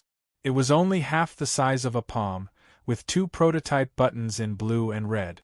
At this time, Hades was obviously going to press the button on this remote control, but Nero was faster than him at this time. Flash. Hades only felt that the palm holding the remote control suddenly loosened. When he reacted, the remote control in his hand had fallen into Nero's hand. At the same time, Hades even felt a sharp pain from his back. It turned out that Nero not only took away the remote control in his hand at this time, but also nailed his back directly with the damaged Yamato. "This thing is not a remote control like a bomb, right?" Nero waved the remote control in his hand in front of Hades casually. Death god Appa, are you kidding me? What's the use of this thing in the end? Give it back to me. Hades suddenly became very flustered at this time. His flustered appearance actually reminded Nero of Joe's flustered appearance. Their expressions were actually so similar. You. Nero frowned. What do you want to do? Give it back to me. Hades struggled desperately, reaching out his hands. You can't touch this thing. You can't touch it. I'm wrong. I shouldn't be here. I'm wrong. Please, give it back to me. Give it back to me. Nero's eyes turned, suddenly squatting down. Is this thing really important to you? Yes. Hades nodded solemnly. I'm not kidding. This thing really can't be touched casually, or I don't know what the consequences will be. It's so dangerous? Nero was startled and threw the remote control to the beach. You dash. Hades suddenly opened his mouth wide. After a while, he said angrily, Why are you always so willful? I lied to you. It's still here. Nero stuck out her tongue, then spread out her palm. The remote control was still lying quietly in her palm. Hades breathed a sigh of relief. But in the next moment, his expression froze directly. He saw Nero's finger at this time, pressing the red button on the remote control directly with a smile. Chirp dash. Boom dash. Hades's mind suddenly went blank. He stared blankly at the button that had been pressed, opened his mouth, and muttered to himself in a daze, Why is it still like this? Nero looked around in confusion, but nothing happened. She couldn't help but feel strange secretly. Big sister, am I dead? At this moment Joe, who was placed aside, suddenly woke up and ran quickly to Nero. Oh, you're awake, Nero said subconsciously. Chapter 1465. When she pressed the button and the light appeared, Nero didn't feel any attack, but she instinctively felt a very dangerous aura, or rather, she felt a terrifying power. In front of this kind of power, she would not have any ability to resist. In front of this terrifying power, she would become no different from an ant. This was a mighty power that could treat all things as ants. Perhaps her cultivation was still shallow, so she couldn't tell what this power was. But she had already remembered this feeling. After the light disappeared, Nero frowned and subconsciously looked up at the surroundings and the sky. Joe was beside her, but he fainted once. Hades stood blankly at this moment as if he was an empty shell that had lost his soul. Plop! Hades suddenly knelt on the ground, his hands trembling as he grabbed the soil on the ground. Why is it soil? They were clearly on the beach before this. They should be grabbing sand. But in fact, the place where they were now looked like a gray wasteland. Not only that, but the sea was also gone, and even the sky was dark red. The wind was filled with the pungent smell of sulfur and flint all the time. The earth seemed to have been completely baked, and the high temperature made Nero feel a little uncomfortable. Okay, can you tell me now what's going on with you? Nero dispelled the Yama transformation and looked straight at Hades at this moment. Hades found that Nero was so serious at this time, or rather normal. She was no longer crazy, deranged. It was as if she had suddenly become a normal person, a person who was forcing herself to remain calm. But Hades was already silent at this time. He lowered his head, thinking about something. Nero frowned, then looked at the remote control in her hand. Since this remote control brought us here, when I press the blue button again, can I go back to the original place? Hades raised his head and asked curiously, How did you come to this conclusion? Nero said matter-of-factly, Because there are only 2 buttons here. The red button brought me to this damn place. Can't the blue button send me back? Hades opened his mouth. In fact, Nero's statement was logically correct. It was very reasonable, and he couldn't even find a way to refute it. It doesn't look like it. Nero shook her head. Could it be that if I press the blue button, I will go to a farther place? Farther is indeed farther, Hades suddenly said, but it's indeed a more distant future, not a more distant place. Future? Nero immediately raised her head and stared at Hades. But Hades said at this time, "The blue is the future and the red is the past. The moment you press it, if you don't have any special thoughts in your heart, then it will teleport you to a certain time period in the past or the future. The power of this remote control is beyond your imagination. It's not exaggerated to describe it as a divine artifact." Divine artifact. Nero shrugged and suddenly clenched her palm forcefully. Seeing Nero's action, Hades raised his voice. "Don't mess around. It is very fragile." Nero opened her palm expressionlessly, and the remote control was safe and sound. "I have never heard of a divine artifact that can be crushed so easily. This divine artifact is really too weak. However, why should I believe what you said? Just because I was suddenly transferred to another place, you want me to believe that I have returned to the past now?" Blue forward, red backward. Nero clearly remembered that her hand was itching to press the red button. Facing Nero's question, Hades said indifferently, "Perhaps you have more or less felt it in your heart. The great power you experienced when traveling is the power of time." This time, it was Nero's turn to be silent. Hades sighed and said, "In addition to the power of time, what other power can make all creatures, mortals, non-humans, and even gods become equal in front of it? What you said makes sense." Nero suddenly swung her neck to the side, and her neck made two popping sounds. "Then, with your weak level, how can you get this divine artifact? The power of time should indeed be awe-inspiring." Even Nero believed that no one could control the power of time. But for some reason, she subconsciously thought that if it was her current master, there might be a way. But obviously, the person who had a way would not be Hades in front of her. Hades was really too weak. Compared to Teacher Pu Lin, he was much weaker. "I promised that I would never reveal the origin of this remote control." Hades sighed slowly. "Moreover, once I reveal its existence, this remote control will disappear. Although I have never tried it, I obviously don't want to take this risk. Especially now, I don't know what time in the past we have been teleported to." "But in fact, you know where this is, right?" Nero suddenly narrowed her eyes. She was unfamiliar with this place, but at the same time, she could feel that Hades was familiar with this place. "This is the underworld." Hades took a deep breath, looked straight at Nero, and said, "Didn't you ask me where I got the power of death? It's this place, it's here." "Underworld? Underworld?" Nero frowned. Hades said, "You can understand that this is the place where the real master of the underworld, Hades, lives. I found part of the power left by Hades here, and inherited this part of power." "So, God is also dead?"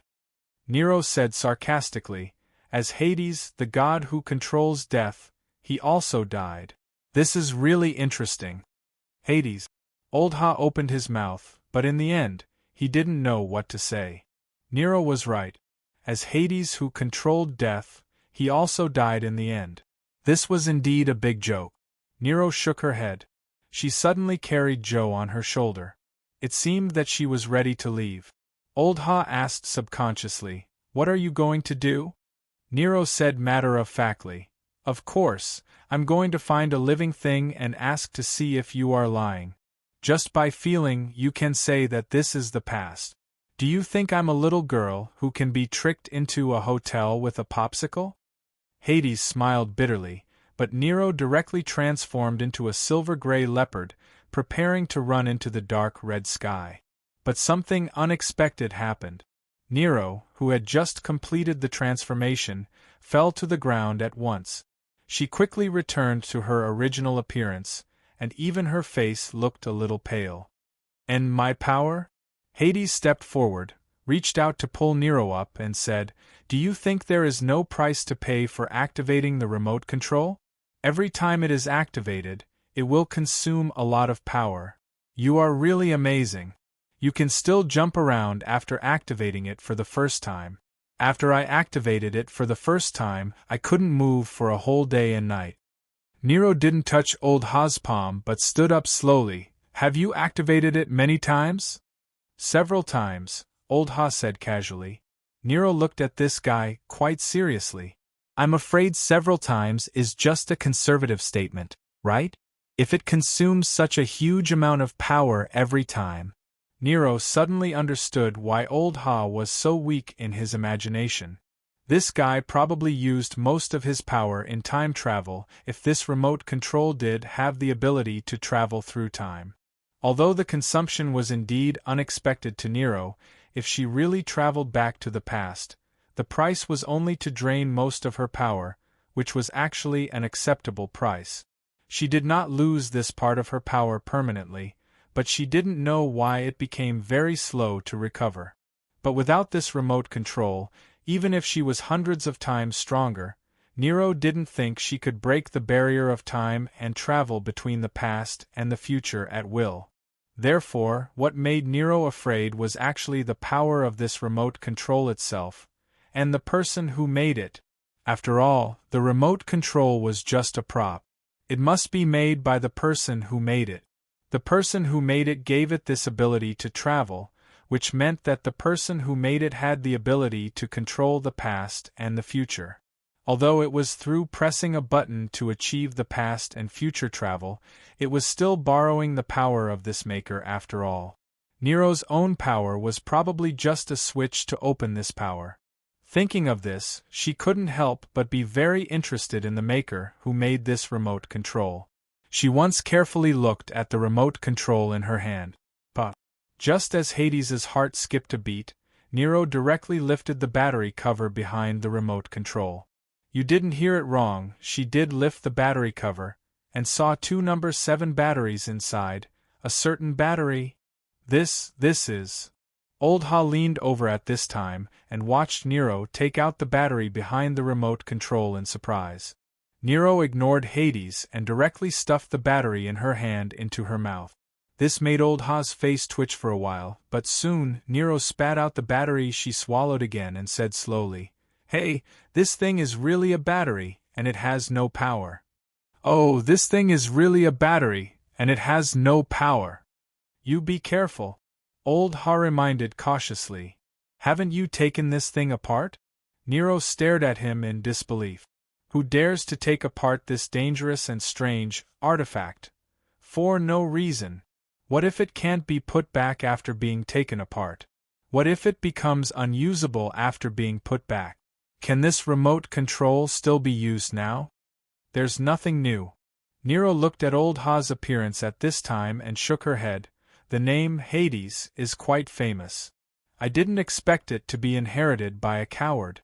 The title, King of Hell, is already crying. It's not like I want to inherit it. Old Ha snorted coldly at this time. You? Nero suddenly showed a surprised look at this time, then she clapped her hands and said, "So that's the case. No wonder you look like a retard." Old Ha was startled, then he seemed to think of something. He suddenly reached out and touched his cheek, looking at his own body. Nero had always seen old Ha as an adult, but at this time, old Ha looked much younger. Or rather, this was old Ha's original appearance. It was a young man who looked to be around 14 or 15 years old. Clearly, his adult appearance was just a disguise. Nero subconsciously glanced at Joe, who was still on her shoulder at this time. Old Ha's current young appearance was 70% to 80% similar to Joe. "Why did you dress up as Poulin?" Nero subconsciously reached out and pinched old Ha's face. At this moment, old Ha didn't resist at all. Even when Nero pinched his cheek, he seemed to be absent-minded. Until Nero changed the pinch into a slap. She directly slapped old Ha's face. "Why did you hit me?" Old Ha covered his cheek, and his young voice was full of grievance. "I'm sorry," Nero said apologetically. "Seeing your infatuated look, I couldn't help it." "Too much," old Ha said bitterly. Suddenly, chee-chee-chee-chee-chee. The sound of breaking through the air came, instantly interrupting the communication between Nero and old Ha. Nero frowned at this time and kicked old Ha away in an instant. At the same time, she jumped back hard. After that, several fireballs the size of a face fell from the sky and then exploded. The power was not weak. After dodging the fireball attack, Nero looked up at the sky and saw a three-headed monster under the dark red sky.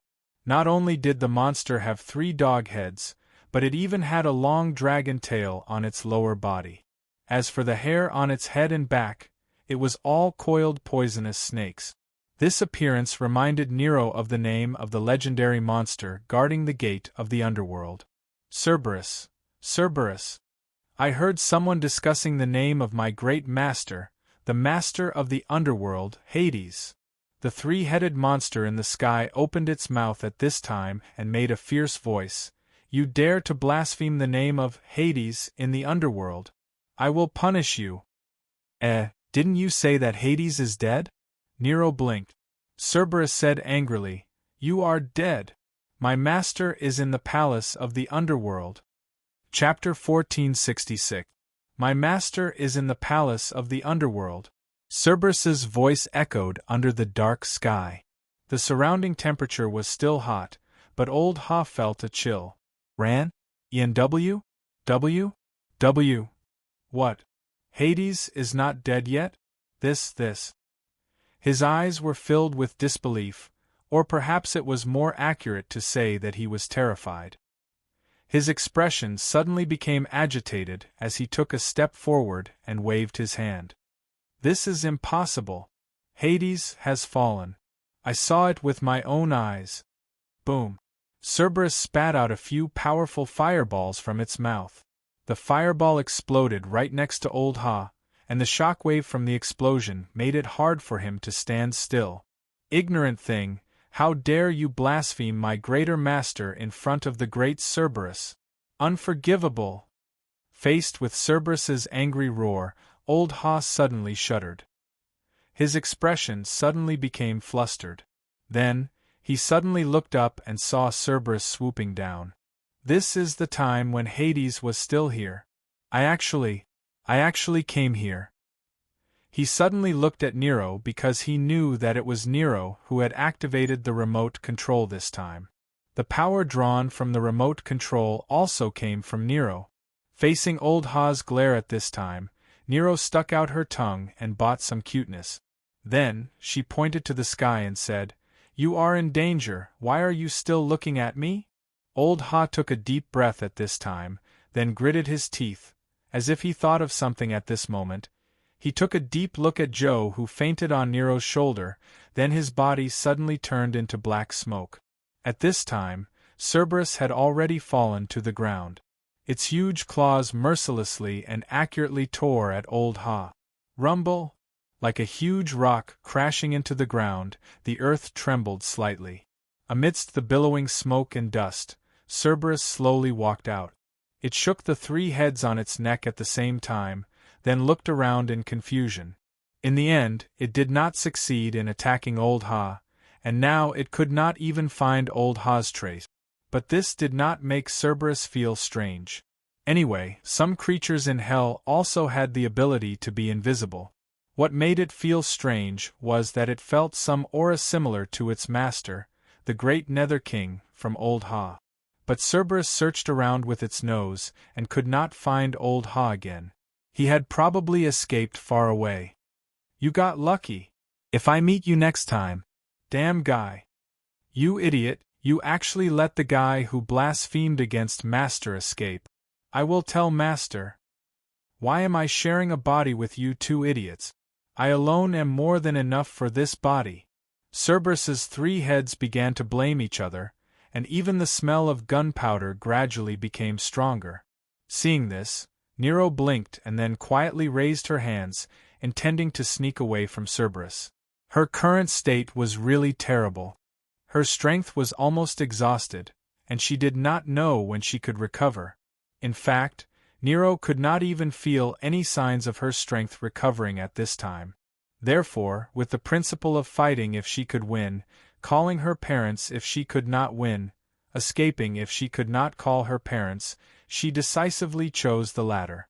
In order to make it easier to escape, Nero even threw Joe to the ground. How dare you run away? But before Nero could take a few steps, the opinions of the three Cerberus who were quarreling suddenly became highly unified. Cerberus suddenly jumped directly in front of Nero. The sound waves of Cerberus' roars blew Nero's hair back. The saliva mixed in the sound waves directly covered Nero's face. 3 heads, 6 eyes. At this moment, it directly lowered its head and stared at Nero.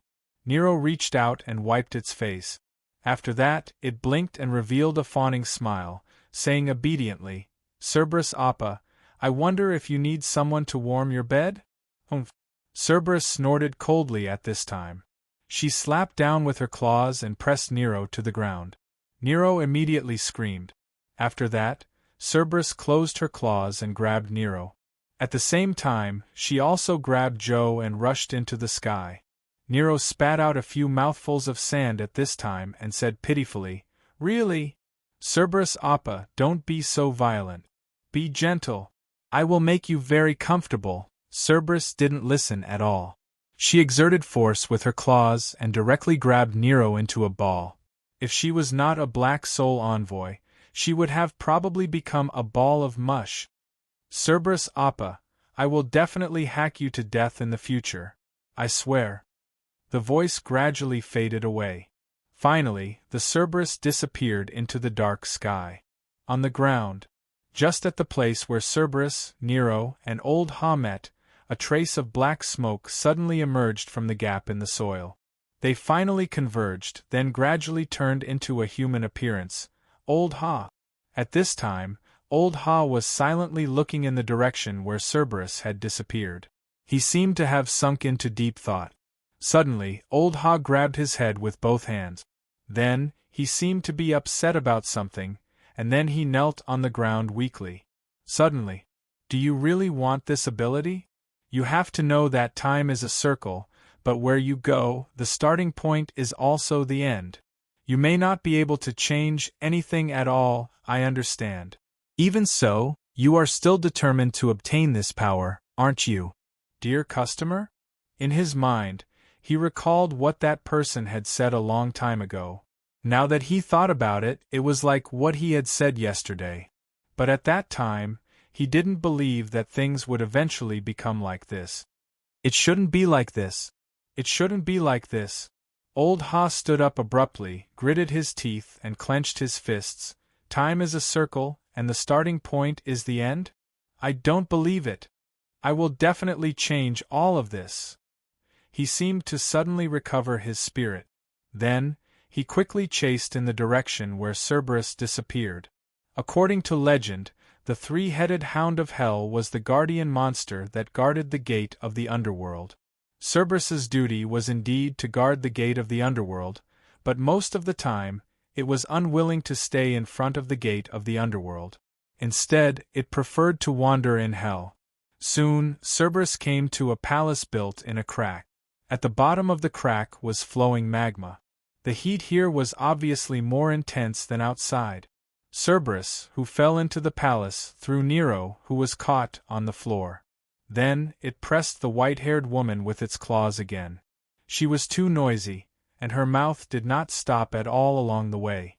It knew that even if this woman was pressed into a pile of meat paste, she probably would not die. Therefore, its claws exerted a little force until it felt that Nero's body had turned into a pile of things. Then, it stopped exerting force. The main thing was that Nero was no longer croaking at this time. The world seemed to have become quiet all of a sudden. At this time, a servant in the form of a ghost flew out from the palace. The master of Underworld, the palace where Hades, the god of death, lived naturally could not only have the god of death. This place obviously needed servants, a large number of servants. "Lady Cerberus, did you sneak out from the gate again?" The servant approached Cerberus and looked at it curiously. "What did you catch back? A child? What's this pile of things?" Cerberus did not intend to talk nonsense with this servant at this moment and asked directly, "Where's the master? I have something to ask him." "The great master of Underworld is meeting important guests at this time." The servant hurriedly said respectfully, "The The master of underworld ordered that no one is to enter and disturb him during this period. Important guests? Cerberus looked at the servant suspiciously at this time. Then, it moved its nose and sniffed around. Why don't I smell the scent of outsiders? Are you deceiving me? The ghost servant hurriedly said in horror, Even if I, Hercules, were given the courage, I would not dare to deceive you, Lady Cerberus. This is indeed the master of underworld's order. There are indeed 2 guests here. 2 of them? Cerberus frowned. Obviously, it also believed that a little ghost servant did not have the courage to deceive it. What it wondered was who would come to this godforsaken place. As for its master, the master of underworld, to put it bluntly, he was a loner. He could even become enemies with his own brothers, let alone friends. What do the 2 of them look like? Cerberus asked directly.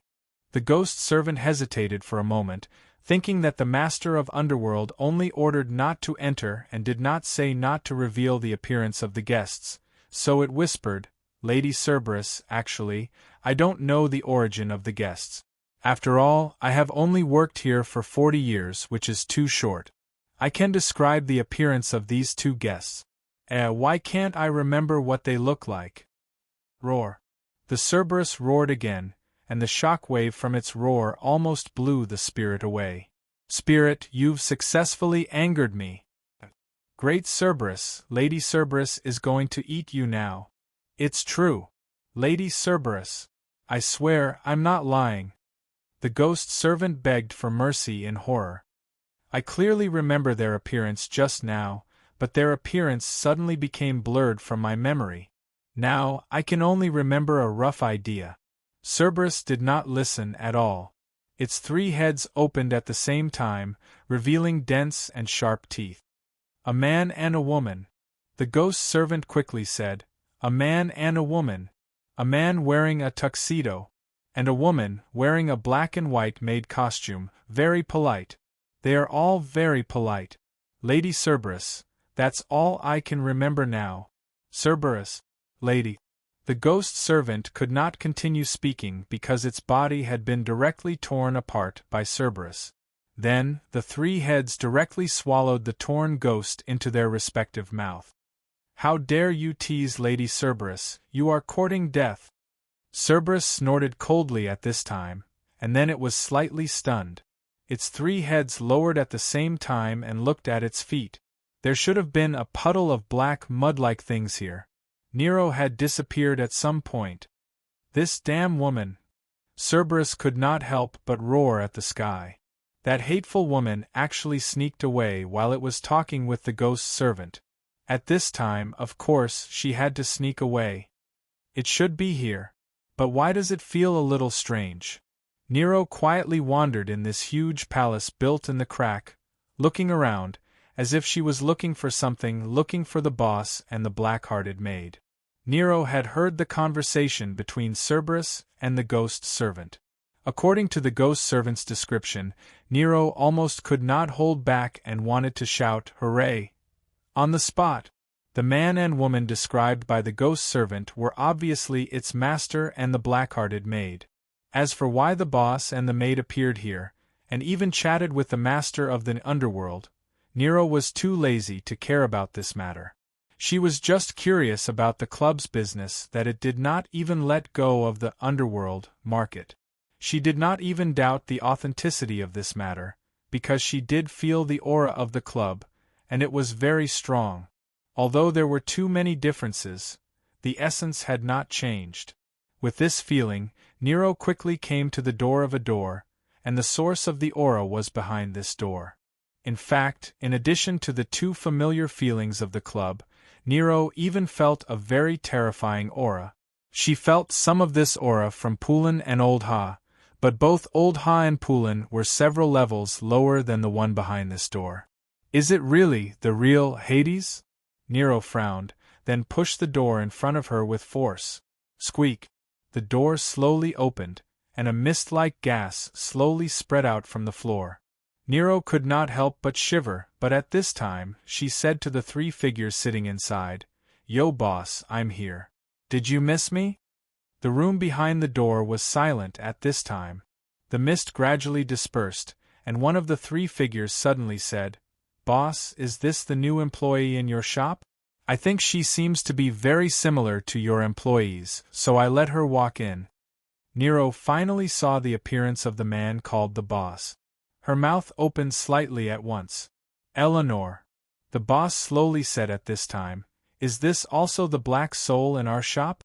I have created a lot of messengers recently. Maybe I don't remember clearly, but she does have the power of black soul. Help me take a look." "Yes, master." The one who spoke was a beautiful woman in a black and white maid costume. But she was not the one Nero was familiar with. Yi. And the boss was obviously not Boss Luo. Chapter 1467. Inside the door, when the fog gradually descended, a total of 3 figures appeared. One of them was sitting on a magma throne, and the strong aura of death was coming from him. As soon as Nero saw the other party, the name Hades appeared in her mind. King of Hell, a Grim Reaper, and other titles like this also poured into her cognition at this moment. She knew his name and the reason for his existence when she saw him. The unification of legends could be called God. Hades was such a god. But what about the other two? Although the man didn't sit on the throne, he was on the same level as Hades. He didn't belong to the legendary Hades much. He was the owner? But the owner wasn't her master? Nero's mind was blank at this moment. As for the conversation between Hades and the owner, she didn't seem to hear it clearly. Or rather, she actually heard it, but she couldn't understand the content of the conversation. She suddenly fell into some kind of cognitive disorder. It wasn't until the beauty who was also wearing a maid costume slowly walked in front of her that Nero suddenly shuddered, and her consciousness was suddenly released from some kind of freeze. She finally woke up. But at the same time, she was brought out of the door by the woman named Eleanor. The door began to close again. At the end of the closing, Nero seemed to hear some conversation between the King of Hell, Hades, and the shop owner. It seemed to be Hades' voice.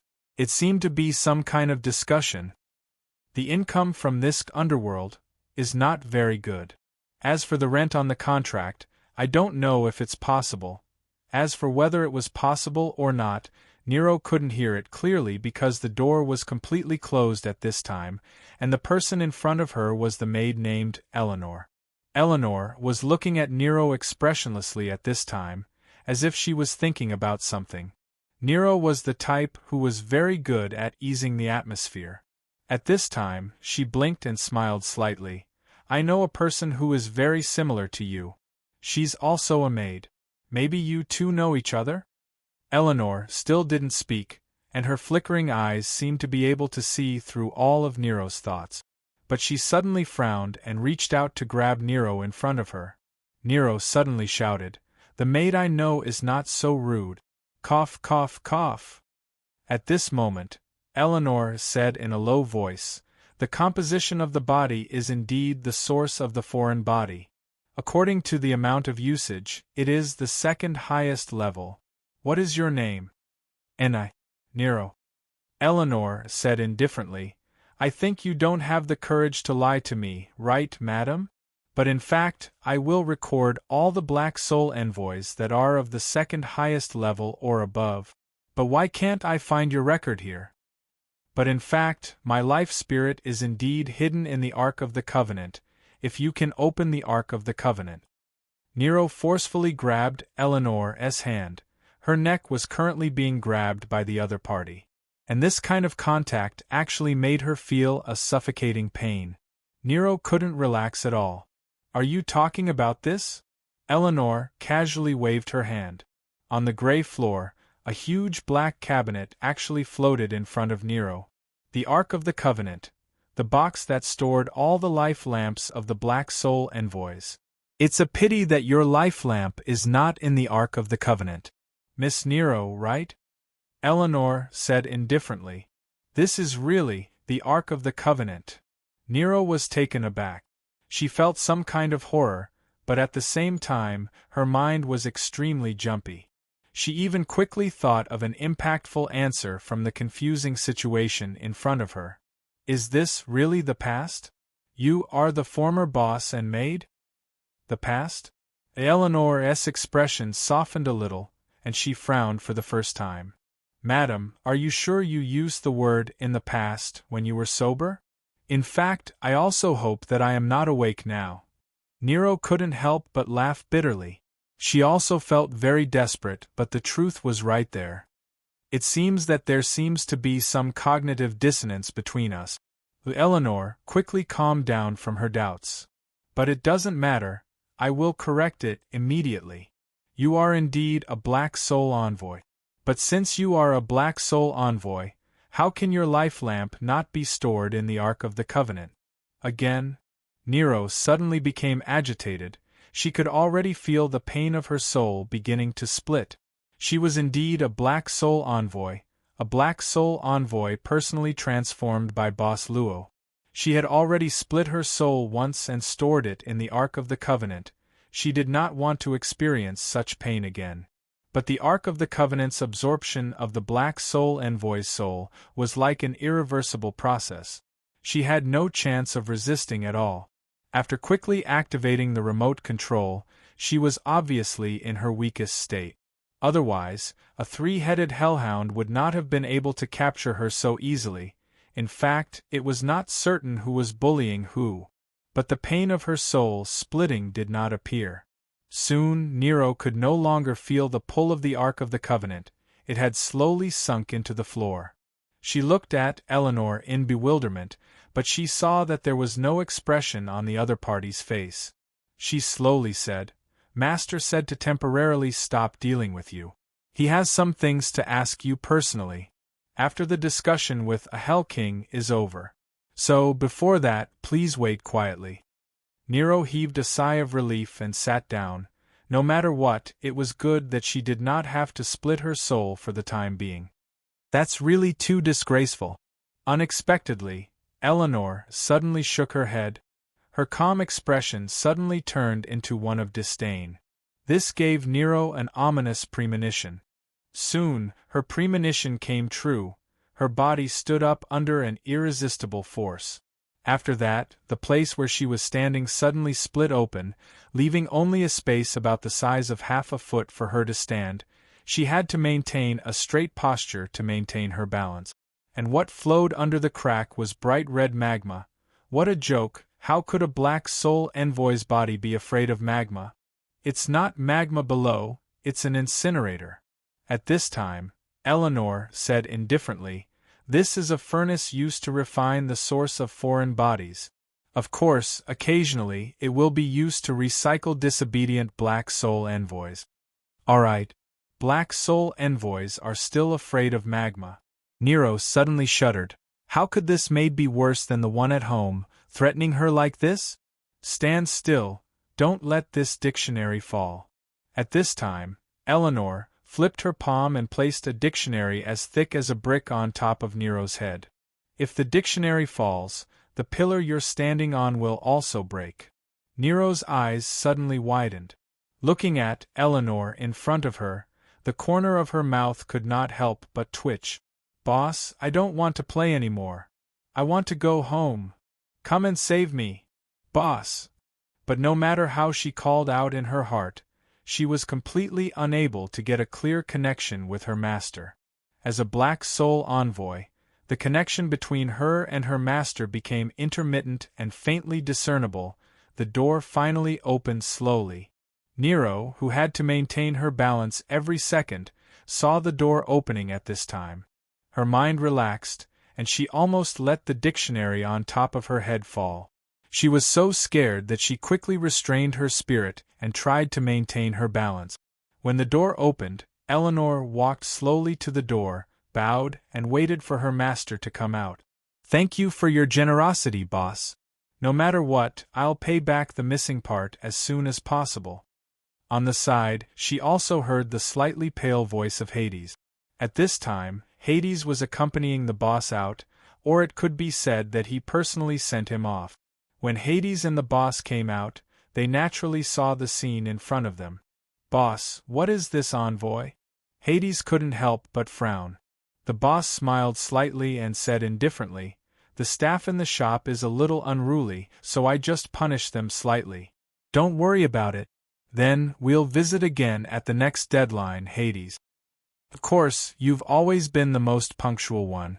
Hades's expression was slightly tense, but in the end, he sent them off with a smile. After that, the shop owner and the maid Eleanor did not stay. After Eleanor removed Nero's temporary teaching, she directly grabbed her and left the Nether King's palace with the shop owner.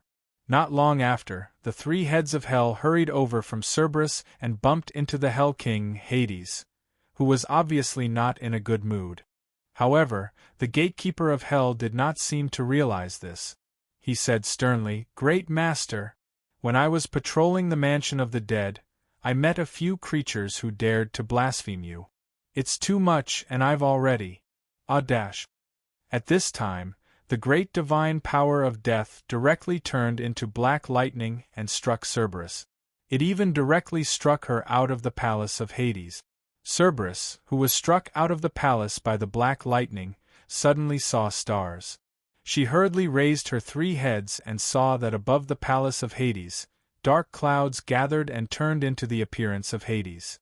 "If you dare to leave your post without permission next time, I don't mind changing the guardian of the gate of the mansion of the dead.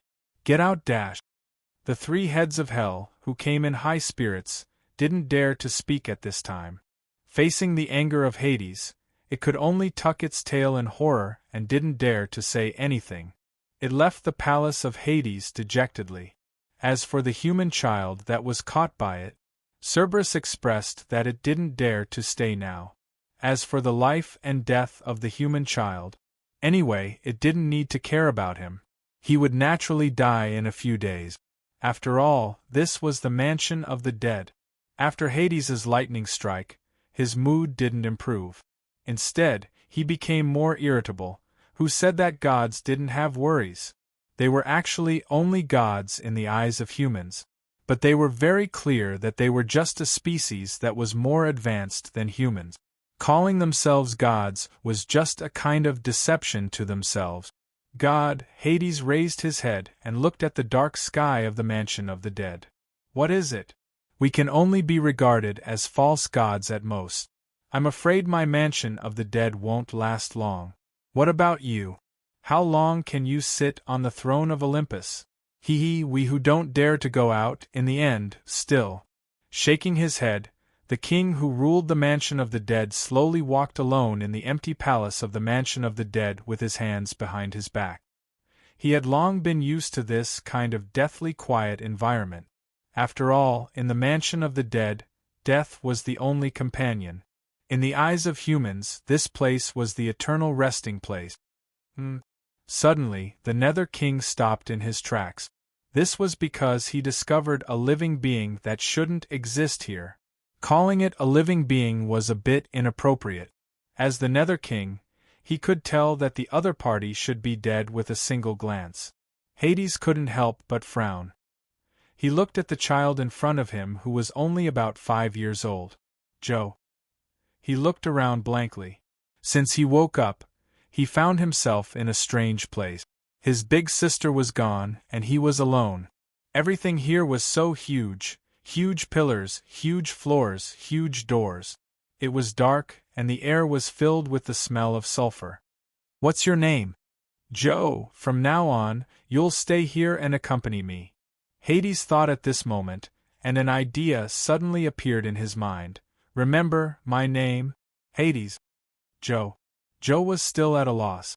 Finally, it came to a stop, above a huge wasteland floating in the middle of nothingness. Nero saw a group of monsters passing by like a grand formation above her head. She subconsciously opened her mouth. This is the crevice of the dimension. These are the void original demons? After leaving the Nether King's palace, the store manager and the maid Eleanor tore through space and entered this void. "You also know about the crevice of the dimension and the void original demons?" The store manager sized up Nero at this moment. Eleanor, if I remember correctly, only the highest level black soul envoys can come into contact with the dimensional crevice, right? The maid Eleanor nodded and said, Master, she calls herself Nero. According to the amount of foreign origin in her body, she belongs to the second highest level of black soul. According to the rules, she indeed has no right to come into contact with the dimensional crevice. I've never been here before. I only know what Taisetsu Appa said. Nero shrugged and said, he was forced to kill monsters to level up in the dimensional crevice. He was bored and told me about this, so I learned about it. Taisetsu? The store manager was stunned and subconsciously looked at the maid, Eleanor, beside him. The latter slowly shook her head. Taisetsu Appa is powerful. He's the wielder of the Zhanlu sword. I can't defeat him no matter what. Zhanlu sword. The maid Eleanor was slightly taken aback at this moment. Then, she flipped her hand and a simple bronze longsword slowly appeared on her palm. Nero instantly widened her eyes. Zhanlu sword? Are you guys really? Eleanor couldn't help but frown at this moment and subconsciously looked at her master, store manager. She saw that the store manager was frowning at this moment. But soon, the store manager relaxed his brows. He stretched out his finger and lightly hooked it at Nero. At this moment, the remote control hidden in Nero's body directly rushed out of her body and landed in the store manager's hand. The store manager held the remote control in his hand and sized it up for a moment. Master, this is? The store manager said softly, it seems like this is a small gift from the next owner ########PS. According to Boss Wudong's statistics, the specific number is 54. Chapter 1468. This is a small gift from the next owner. When she heard the words from the shop owner, Eleanor's expression changed slightly. Obviously, she knew what the shop owner meant by next owner. This meant that the omnipotent shop owner would eventually change, and this change had already occurred in the future. And now, the future shop owner had used some means to send this information to the current owner. The shop owner from the future. This could explain why Nero, who was also a Black Soul envoy, was not registered in the records and her life lamp was not stored in the Ark of the Covenant. Because Nero was also a Black Soul envoy from the future. I know someone very much like you, Miss Servant, too. Suddenly, Nero's words appeared in Eleanor's mind, causing her to fall into deep thought. In the future, there might be a new maid, and this maid would replace her position and manage the Black Soul envoy of the shop. At this moment, when she looked at Nero again, there was something else in her eyes. This gaze made Nero frown subconsciously, but she hid it well. At least, she thought that she was not seen. I wonder what this gift from the future shop owner is? Eleanor suddenly asked in a low voice. The current shop owner was silent at this moment. After a while, he said indifferently, actually, it's nothing much. It's just a simple greeting and telling me that I will definitely leave the shop in the future. Confirm? Eleanor was slightly stunned. Perhaps the shop owner already had the idea of leaving the shop? But when did he start to have this idea? Eleanor was not very clear about this. Although she had been a maid of the shop for some time, the shop owner had actually been in the shop longer than her. Even some of the Black Soul envoys in the shop had been in the shop longer than her. There were many things that she was still figuring out. Even so, after hearing the shop owner's answer, Eleanor instantly understood that she should not continue to ask. This was a major issue related to the change of the shop's sovereignty. It was far from something that a servant like her could handle. Nero, am I right? The shop owner looked at Nero and smiled indifferently. Although you were not personally transformed by me. In terms of time, you and the Black Soul envoys that I created can be considered to be of the same origin. If you don't mind, why don't you come to my shop? I'm very interested to know some things about the future shop owner from you. In the face of the invitation of the former shop owner, Nero immediately showed a respectful look and nodded cautiously and in awe.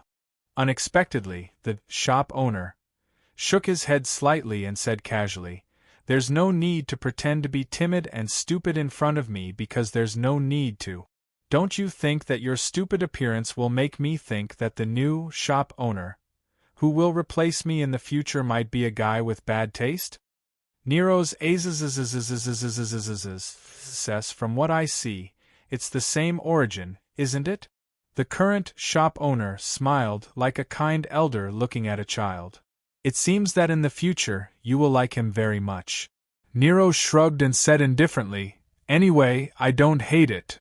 "What about you? What do you hate?" the maid, Eleanor, suddenly asked. She didn't like Nero's current appearance. This appearance made Eleanor feel a completely different kind of impact from herself, as if she was some kind of natural enemy. "Hate what?" Nero blinked, then rested her head on her hands and looked up at the sky, at the primordial void demons flying through the dimensional crevice. "That's true.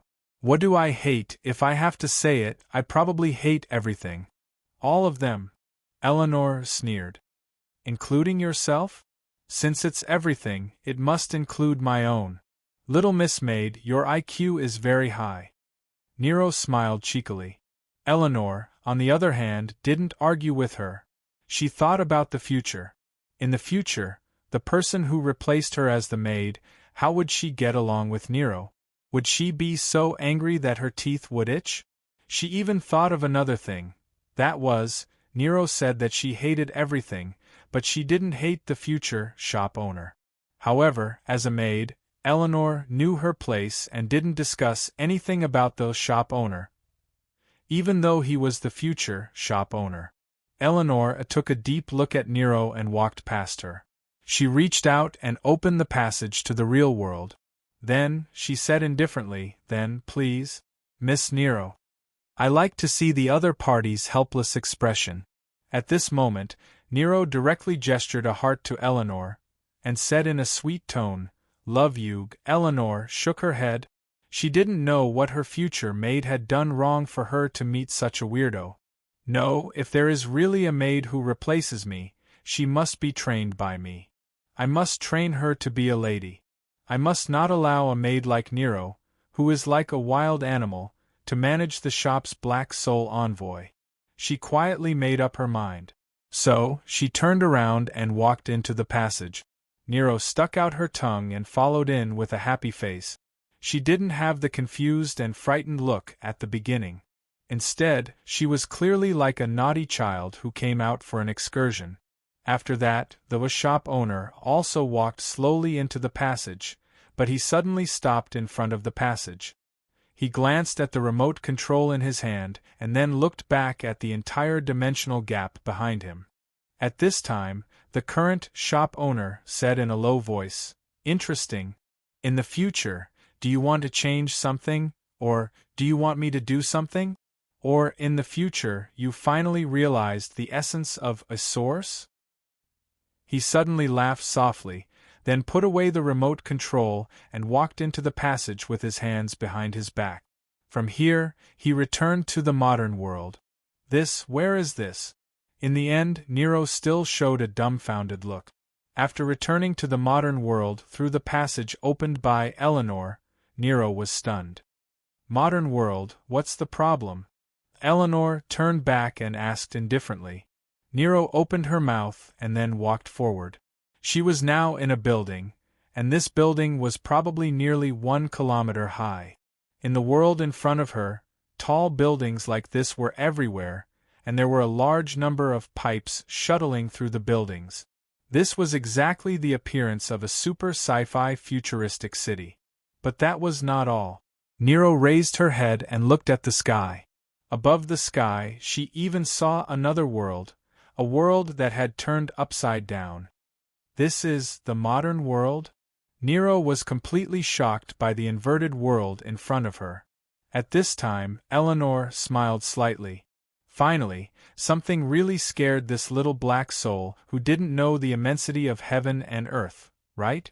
She said indifferently, "This is the subworld 0063, an inverted civilized world. The existence of the upper world and the lower world at the same time. This is nothing strange, there are many similar subworlds, you will still." Unexpectedly, Nero suddenly cheered at this time and directly jumped from the top of the building to the inverted lower world, ignoring what Eleanor was saying at this time. What a wild animal! Eleanor shook her head, once again determined that if she had a successor in the future, she must teach them well. What a very energetic child! Suddenly, the voice of the shop owner came from behind Eleanor, and she quickly stood respectfully. The shop owner waved his hand indicating that Eleanor could relax a little and said indifferently, "Compared to this child, Eleanor is actually too reserved." Eleanor said indifferently, "As the master's personal maid, I must always pay attention to my words and actions." The shop owner thought for a while and said, "If that's the case, then I'm afraid I can only find a new maid. I don't like to be accompanied by people who are puppets without their own thoughts."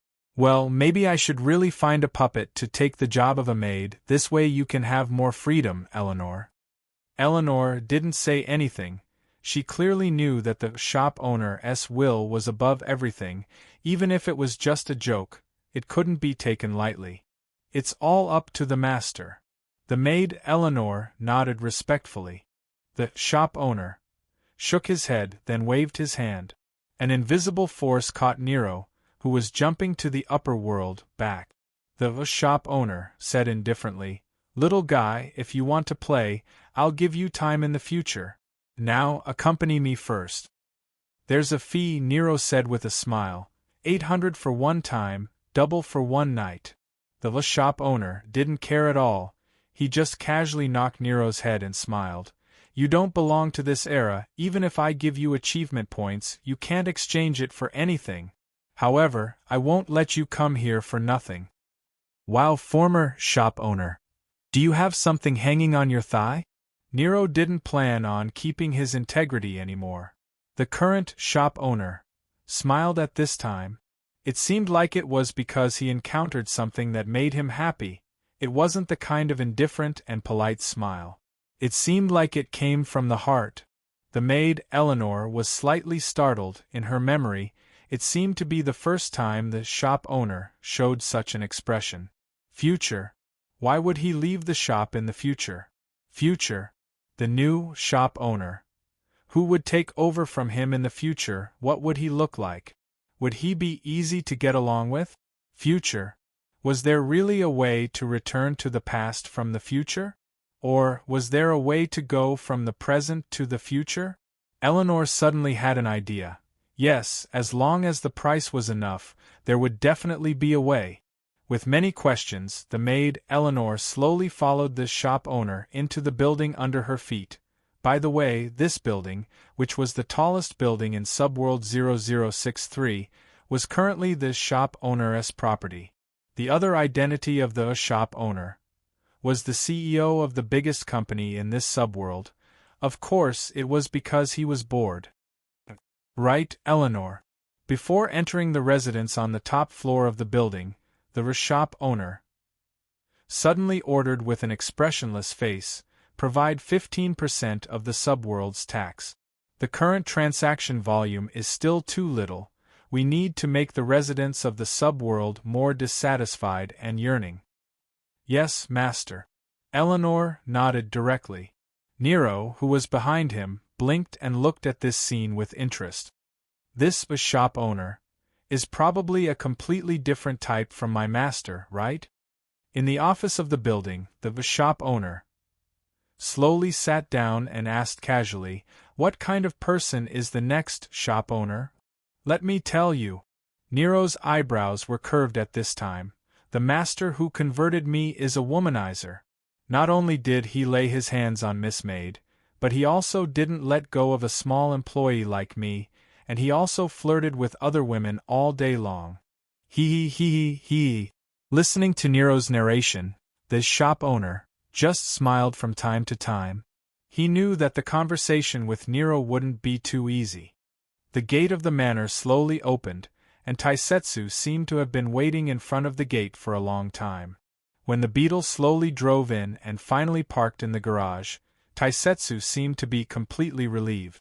Today is a lucky day for this supermarket to have a discount day. At this time, Boss Luo walked out of the car with 2 bags of things, and there was a satisfied smile on his face. Taisetsu silently took the big bags over. How much do you like to shop in the supermarket? By the way, did anything happen in the manor today? Luoqiu asked casually. He really didn't care about the manor's affairs. If he had been observing the manor's affairs, it was equivalent to a kind of distrust of Daz. This was obviously not conducive to the relationship between the owner and the employees. Miss Loya hasn't woken up yet. Taisetsu thought for a while and said, "There's nothing special in the manor." "Oh yes, I entered the world of Master God Project today." "You used the experience card, right?" Miss Maid smiled slightly and said, "It's okay to experience it occasionally. Originally, Black Soul envoys have free experience time." Taisetsu nodded and then said, "But later, I changed with Taiyinzi and let him come out." Miss Maid smiled slightly. Chapter 1469. At the same time, Taiyinzi, who was in the world of Master God Project, suddenly shuddered. He looked around but didn't find anything, so he buried himself in the drunken and dreamy environment he had created. "Changed? How did you change it?" Miss Maid asked with a smile. Daz said in a neither servile nor overbearing manner. He said that he had stayed in there for a long time, and he wanted to come out and get some fresh air. "I think that place must be guarded by at least one Black Soul envoy." Although Taiyinzi didn't say that the Master God Mountain needed a Black Soul envoy to maintain its stability, Taisetsu had already come to this conclusion after thinking for a while. Otherwise, Taiyinzi could have slipped out by himself. Why would he need to change with him? Indeed, the Black Soul envoy is needed to maintain its stability. Miss Maid nodded and said, "In fact, this setting was to punish Taiyinzi for running around before. But, since you guessed it, why did you agree with him?" Taisetsu was about to say something, but Boss Luo suddenly waved his hand and smiled. "Let's deal with the things we bought first. Why are we still standing outside and talking when we're home?" Miss Maid answered softly. She even obediently picked up the things and walked to the kitchen. Behind them, Boss Luo and Taisetsu were strolling slowly in the courtyard. The boss was becoming more and more like the head of the family, Taisetsu thought. At this time, he was slowly following Luoqiu, half a step behind. This seemed to be Taisetsu's position in himself.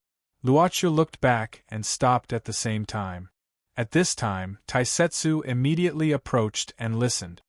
"If it's Taiyinzi, he should tell you and ask you to keep it a secret." Boss Luo thought for a while and asked directly. Taisetsu nodded. "That's what he said." Luoqiu paused. Looking at the neatly built courtyard, he smiled and said, "You know, my father's surname was not Luo, but he was adopted later. I didn't grow up in Luo village, so I have no feelings for the people in the village." Taisetsu said seriously, "Don't worry, boss. I've never thought of relying on this relationship. Besides, even if I had such thoughts, I've already." Luoqiu waved his hand and interrupted Taisetsu's words. He shook his head and said, "To be honest, sometimes I even hope that you will have such thoughts. Sometimes you are too upright. Perhaps it would be a good thing if you were a little more crafty like Taiyinzi. Of course, for me, it is also a good thing that you have always been upright. But the problem is, can you guarantee that you will always be upright?" Taisetsu was silent. It was not easy to figure out the master's meaning. He suddenly didn't understand what the boss wanted him to be. "It's not what I want you to be," Luoqiu said indifferently. "It's what you want yourself to be. As Ganjin, you are already dead. You are now a Black Soul envoy. But even a Black Soul envoy is actually another kind of life." Taisetsu was thoughtful. Luo Qiu smiled slightly at this time, however. This is just my personal opinion, and I'm not forcing you. After all, as the Black Soul Envoy, I can't even find anything to be picky about. Taisetsu was stunned and then smiled bitterly. Boss, you are really hard to please. Call my name when we are alone, Luoqiu suddenly said. Taisetsu opened his mouth, and then nodded seriously. He knew some things more or less. He knew that this young boss had just served as the shop owner for a short time. He was actually not old, one zodiac will younger than him. So he actually felt lonely too? Boss Luo suddenly said at this time, you have been with me for a while. Go back to Luo village when you are free. After all, the things made by the magic mirror in the Master God Project world are just fantasies. Taisetsu suddenly trembled, and quickly bowed his head and said, Boss, if I leave at this time, there will only be you Yi and Mississippi Yi. It doesn't seem very convenient. Let's talk about it later. Luoqiu smiled and said, Isn't there still Nero? Although she is a little active, it's not to the extent that she can't do anything. Unexpectedly, Taisetsu showed a blank expression at this time. He looked at Boss Luo curiously and asked, Boss? Nero, who is that? Why do I have a familiar feeling, but I can't remember? There seems to be such a guy, but it also seems that there isn't such a guy. Luoqiu suddenly looked at Taisetsu, and his eyes suddenly became deep. This made Taisetsu seem to have a suffocating feeling, as if his whole body was frozen. Boss Luo's eyes flashed away, but Taisetsu had a feeling of fatigue after fighting with tens of thousands of void original demons. His legs were as heavy as 2 mountains tied to them. Boss? Taisetsu asked tentatively. Luoqiu shook his head. Nothing, I just remembered that you don't know this guy. I'll introduce him to you in the future. Well, I'll give you a holiday after a while. Okay. Taisetsu nodded. Boss Luo walked directly to Miss Maid. Taisetsu looked around in confusion, and felt that something seemed to be missing. It seemed that there was a voice that was especially good at jumping and seeking death. Nero? Nero. Who is that? Nero? Miss Maid, who was preparing dinner ingredients in the kitchen, turned around and showed a curious expression. The Nero master is referring to, is it Clodius, the Roman emperor? Before this, Boss Luo walked into the kitchen and asked Miss Maid a question casually. By the way, have you heard of Nero? Hearing Miss Maid's answer, Boss Luo said calmly, Do you know about this emperor? Although she didn't know why the master was suddenly interested in this emperor in Roman history, Miss Maid still nodded. I know something about him. Well, I remember there are some records of this emperor's transactions in the account book. Do you need me to find it? No need. Boss Luo smiled slightly. I'll find it myself. After all, I'm looking forward to Yu Ye's cooking tonight. Miss Maid smiled sweetly. After that, Boss Luo returned to his room and walked to the handicraft, made by Loya with the castle model. He casually took out a part from the handicraft and played with it, and then thought about this strange thing. Nero's existence seemed to have disappeared from Yu Yi and Taisetsu's memories. If for some reason, the traces of Nero's existence were deleted, logically speaking, his memory of Nero should also be deleted. In this case, he couldn't say that Nero's existence was something he imagined. In fact, there was another way to prove whether Nero was imagined or real. That was to check whether Nero's life lamp existed in the Ark of the Covenant. The result was, no. Nero's life lamp was not in the Ark of the Covenant. Search for information, Nero. The Divine General of the Michael Club, keyword, Tyrant. Boss Luo suddenly said in a low voice. His HP began to decrease, but it was negligible. Almost at the moment he said this, a sheepskin scroll appeared in Luoqiu's hand. It recorded the information he bought this time.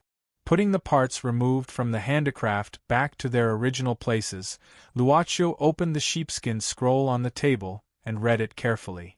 Record Frowny Face Tyrant Nero, one of the 12 divine generals of the Michael Club, has been killed by Gongsun Xiu in the Mount Tai incident.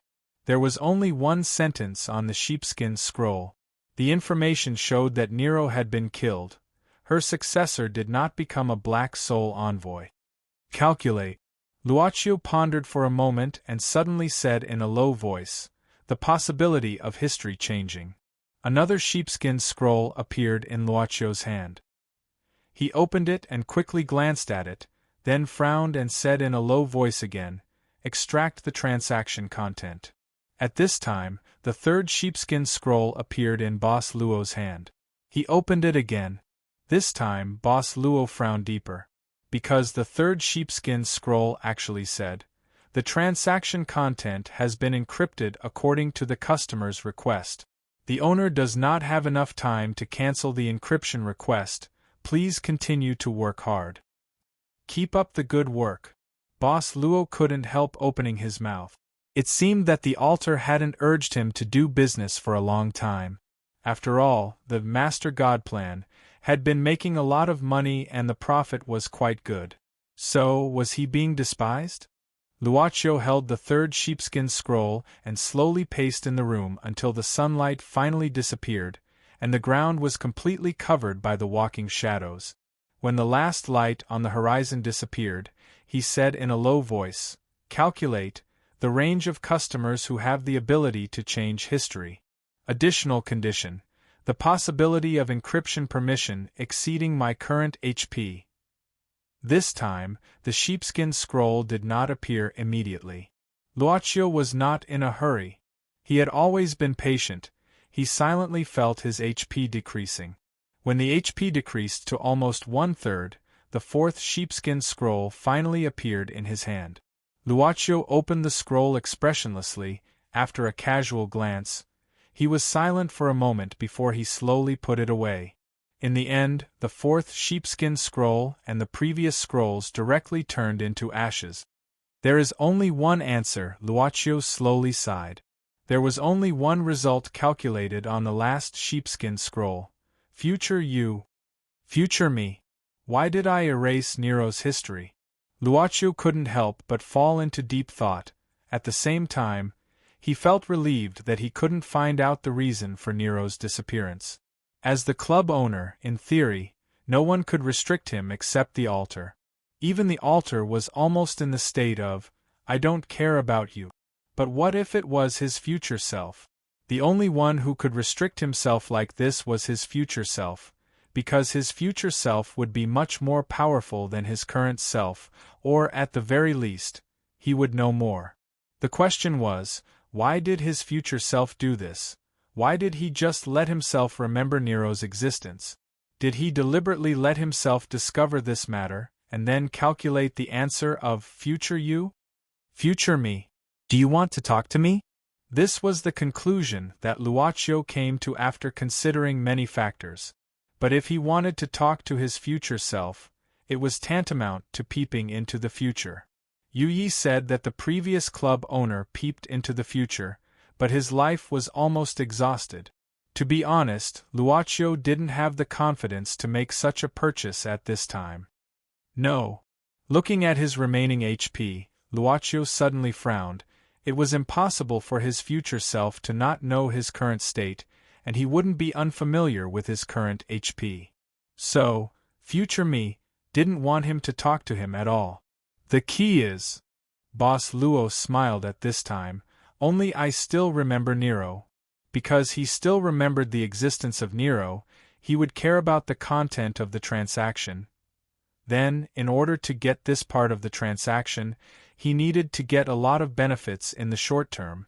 Suddenly, without knowing why, Boss Luo suddenly felt a sense of urgency from a future me to deal with this matter. At dinner time, Luo still didn't wake up, so there were only Boss Luo, Miss Maid and Taisetsu at the table. Luocchio didn't mention anything about Nero here. After all, this was history that had been erased. This was the power of the altar. But Luocchio still mentioned a little about Master God Project. He asked casually, "Speaking of which, what's the effect of the subworld where the Master God Project is currently located?" Miss Maid was slightly surprised. In her impression, her master didn't seem to care about the specific benefits, but she still reported carefully. Taisetsu listened carefully at this time. Maybe when would he be like Tainzi? If that was the case, of course, it was better to understand this matter as soon as possible. In general, with Zhao Lu and Chen Mingming's ability, they can completely handle the entrance of the subworld. According to the current progress, I believe that it will take about 10 years for the population of this subworld to completely enter the world of Master God Project. Miss Maid finally gave such a conclusion. 10 years. Luochio suddenly said, "Can you open another subworld entrance?" Chapter 1470. Taisetsu didn't feel it too deeply, but Miss Maid knew. To put it simply, her master had always been relatively casual about the transaction volume of the shop. Her master didn't care about the number of transactions. Even the Master God plan was made by chance because it allowed him to maintain his usual idle fish style. In fact, it wasn't rigorous at all. It was actually proposed by a guy like Tainzi who didn't have any ability. It was just that her master was interested, so she naturally tried to perfect it. But now it seemed that the completion rate was actually not bad, at least far exceeding expectations. But even so, her master was still not very enthusiastic about this matter. But suddenly, Luochio asked if he could open another subworld entrance, which made Miss Maid feel a little strange. Her master might need a lot of transactions to increase his HP. Her master might want to buy something or continue to improve his ability. Although she didn't know what Luochio's plan was, since this request had been revealed, then she needed to think about whether it was possible to open another subworld entrance in the current situation. I will go to the computer room at night and do some necessary calculations to get a definite answer. Miss Maid gave her answer. After all, this was a problem involving a huge amount of data. Even if she was smart, she couldn't do mental calculations in an instant. Then I will go with you.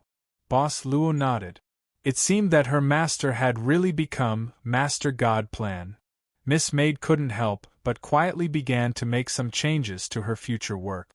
In fact, as her master reached more subworlds, the business of the shop would naturally become busier.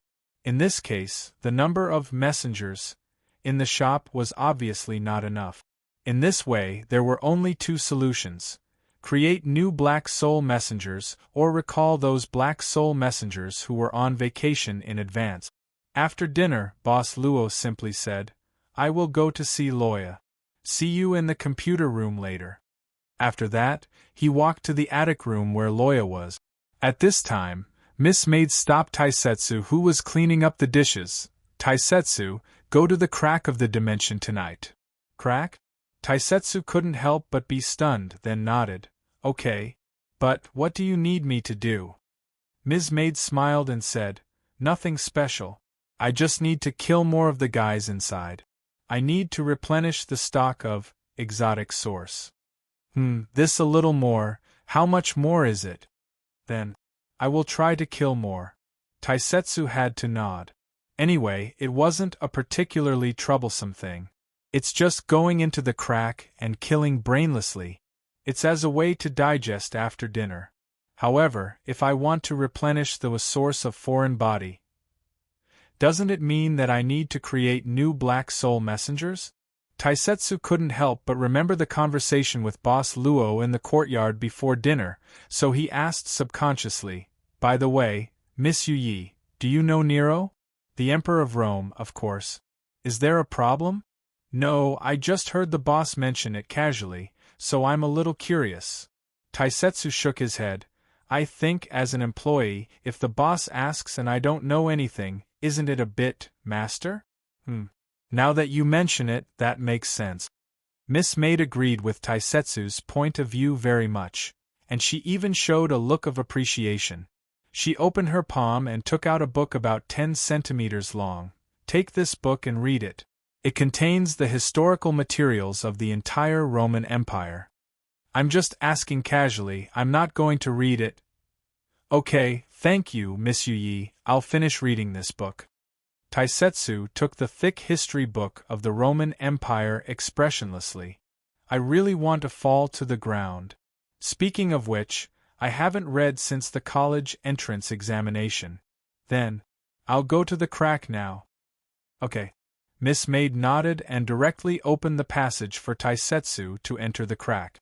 After Taisetsu went directly into the crack, Yu slightly frowned.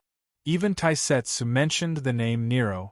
Does Nero really refer to the Emperor of Rome? Why did this name sound so familiar to him? But Miss Maid quickly put this doubt aside temporarily. She was not in a hurry to pursue a result. In her long life, she had long learned to wait for the answer to appear automatically. She just needed to maintain her excellence before the answer came. After a while, Miss Maid walked directly into the computer room. She saw Adam, who was monitoring the entrance of this world. Of course, she also saw the afro wig on Adam's head. Miss Maid, who had always been well-mannered, could not help but open her mouth slightly, showing a surprised expression. "You're really becoming more and more naughty, Taeyinzi." Miss Maid did not immediately pursue this matter. She had more important things to do, and that was to calculate the answer that her master wanted to know. Adam temporarily used the hosting program for the monitoring work. Miss Maid turned around and changed into an office lady's uniform. Then, she sat down and said, "Come and help me with some calculation work." "Yes, master." Adam stood up directly, and his electronic eyes flickered. Soon, he returned to his original appearance. Miss Maid raised her head in confusion, glanced at Adam, and then said indifferently, "Clean up that thing on your head first. It's too much of an eyesore." Miss Maid thought to herself, she probably doesn't like Adam's appearance. "Yes, master," Adam replied in a mechanical tone. "Give me the information of the subworlds adjacent to the second tunnel. I want to calculate the possibility of building a third tunnel entrance from the second tunnel." At this time, Miss Maid's hands were tapping on the keyboard. Apparently, she had entered the working state. "Yes, master." Adam, on the other hand, responded to her request as usual. There was nothing inappropriate about it.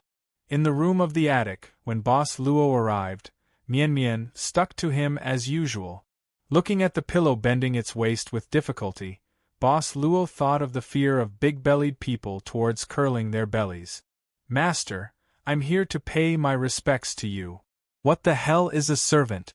This girl really watched too many TV series when she was at home.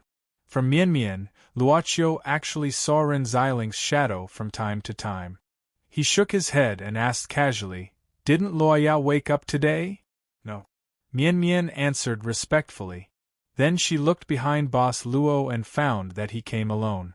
Her eyes lit up and she asked tentatively, "Master, did you come to visit little Master Luoya alone? Is there a problem?" Luochio couldn't help but ask curiously. Mian looked back at the sleeping Luoya at this time, and then moved closer to Luochio. She stood on her tiptoes, then held Boss Luo's hand and walked a few steps clumsily to the side. Luochio let her do this. "Master, Mian has something to ask you, may I?" "Go ahead." Mian asked in a low voice, "Master, what kind of person do you think Miss Yi is?" Although it was very strange to Mian's question, Luochio directly responded, "Smart, sensible, considerate." Mian then asked, "Master, do you like Miss Yi?" Boss Luo smiled and said, "I think I can't find any reason not to like her." Mian lowered her head and thought for a while before continuing, "But master, have you ever thought that you like Miss Yi because she has reached the level of liking in all aspects? Just like what you said, master, you can't find any reason not to like her. It's because you can't find any reason not to like her, so you tacitly admit that you like her. But in the end, do you like her from the bottom of your heart?" Luochio looked at this star creation creature in surprise. Was this question really thought out by a pillow? He suddenly felt that he didn't really understand Nan Xiaonan's star creation technique thoroughly. But Mian's question made Luochio fall into a logical thinking. Because he couldn't find any reason not to like her, so he tacitly admitted that he liked her. But in the end, did he like her from the bottom of his heart? Boss Luo soon had the answer. He picked up Mian Mian and said with a smile, "To be precise, it's because you like her, so you can't find any reason not to like her. It's because you like her first, so you don't want to think about why you don't like her." Mian Mian suddenly said, "But if one day you find that Miss Yu Yi isn't as good as you think, will you still like her?" Boss Luo couldn't help but smile and ask, "Did something happen to you today? You saw Tainzi, right? Master is so smart." Mian Mian stuck out her tongue. Mian Mian and old immortal Tainzi chatted for a long time today. Luoqiu smiled. "Let me guess. Well, I think he must have said a lot of bad things about Yu Yi, right? For example, she monopolizes the power, or she looks kind but has a black heart." Mian Mian suddenly widened her eyes. "Master, how did you know?" "Master is indeed master, you know everything." Boss Luo shook his head. "It wasn't that he was smarter than others. It was just that with Tainzi's character, he could roughly guess what was going on. You can just listen to his words." Luoqiu patted the pillow's head. "Why?" Mian Mian suddenly asked in surprise. "Master, is old immortal? Is he lying to Mian Mian? Is he one of those bad old men in the legends?" "Well, actually, he's right," Boss Luo said. "Yu Ye's authority is second only to mine. This is indeed monopolizing the power. After all, usually, I don't care about things. As for the black heart and the kind, I never said that she doesn't know how to use power." "Master, Mian Mian doesn't understand." Mian Mian shook her head. "It was just that she had been in the living room all this time. Apart from the conversation between herself and Renziling, she could only come in contact with the TV that she turned on from time to time. Most of the time, it was 8 o'clock. It would be strange if she could understand." "It doesn't matter if you don't understand," Luoqiu said softly. "We don't know much since we were born. Some things, the more you know, the more confused you will be. Perhaps the answer was already known long ago, when we were still ignorant.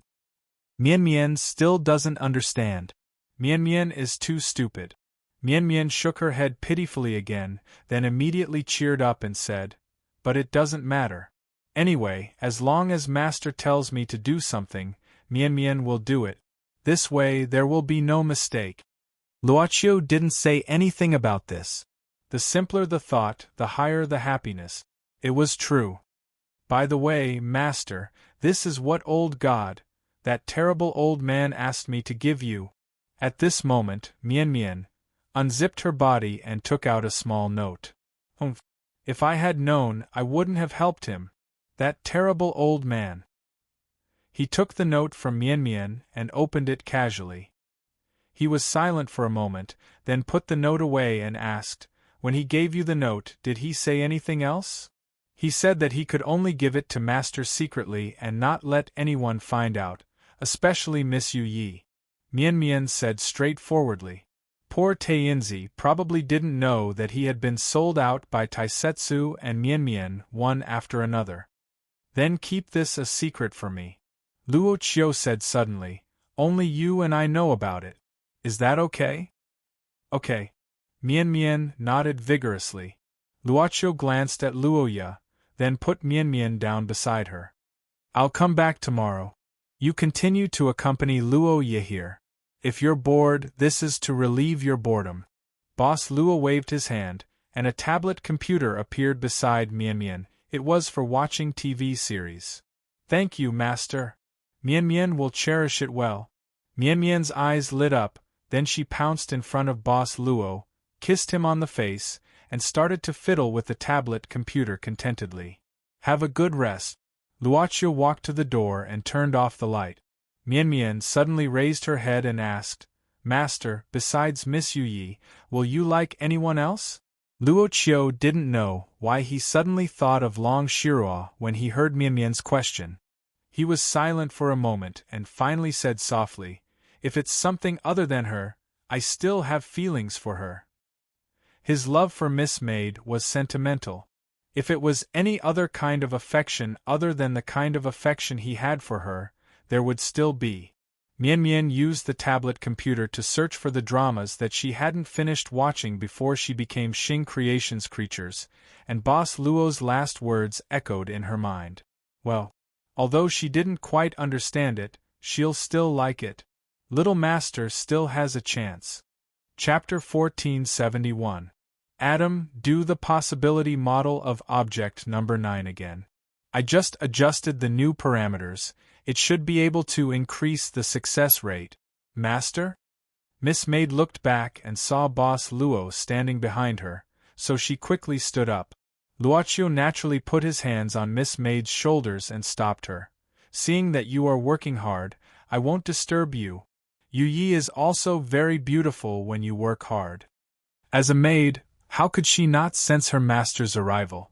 There was only one reason why she couldn't sense it. That was, her master blocked her perception.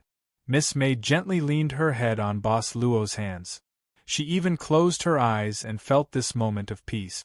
After a while, Luocio asked in a low voice, "Is the calculation going well?"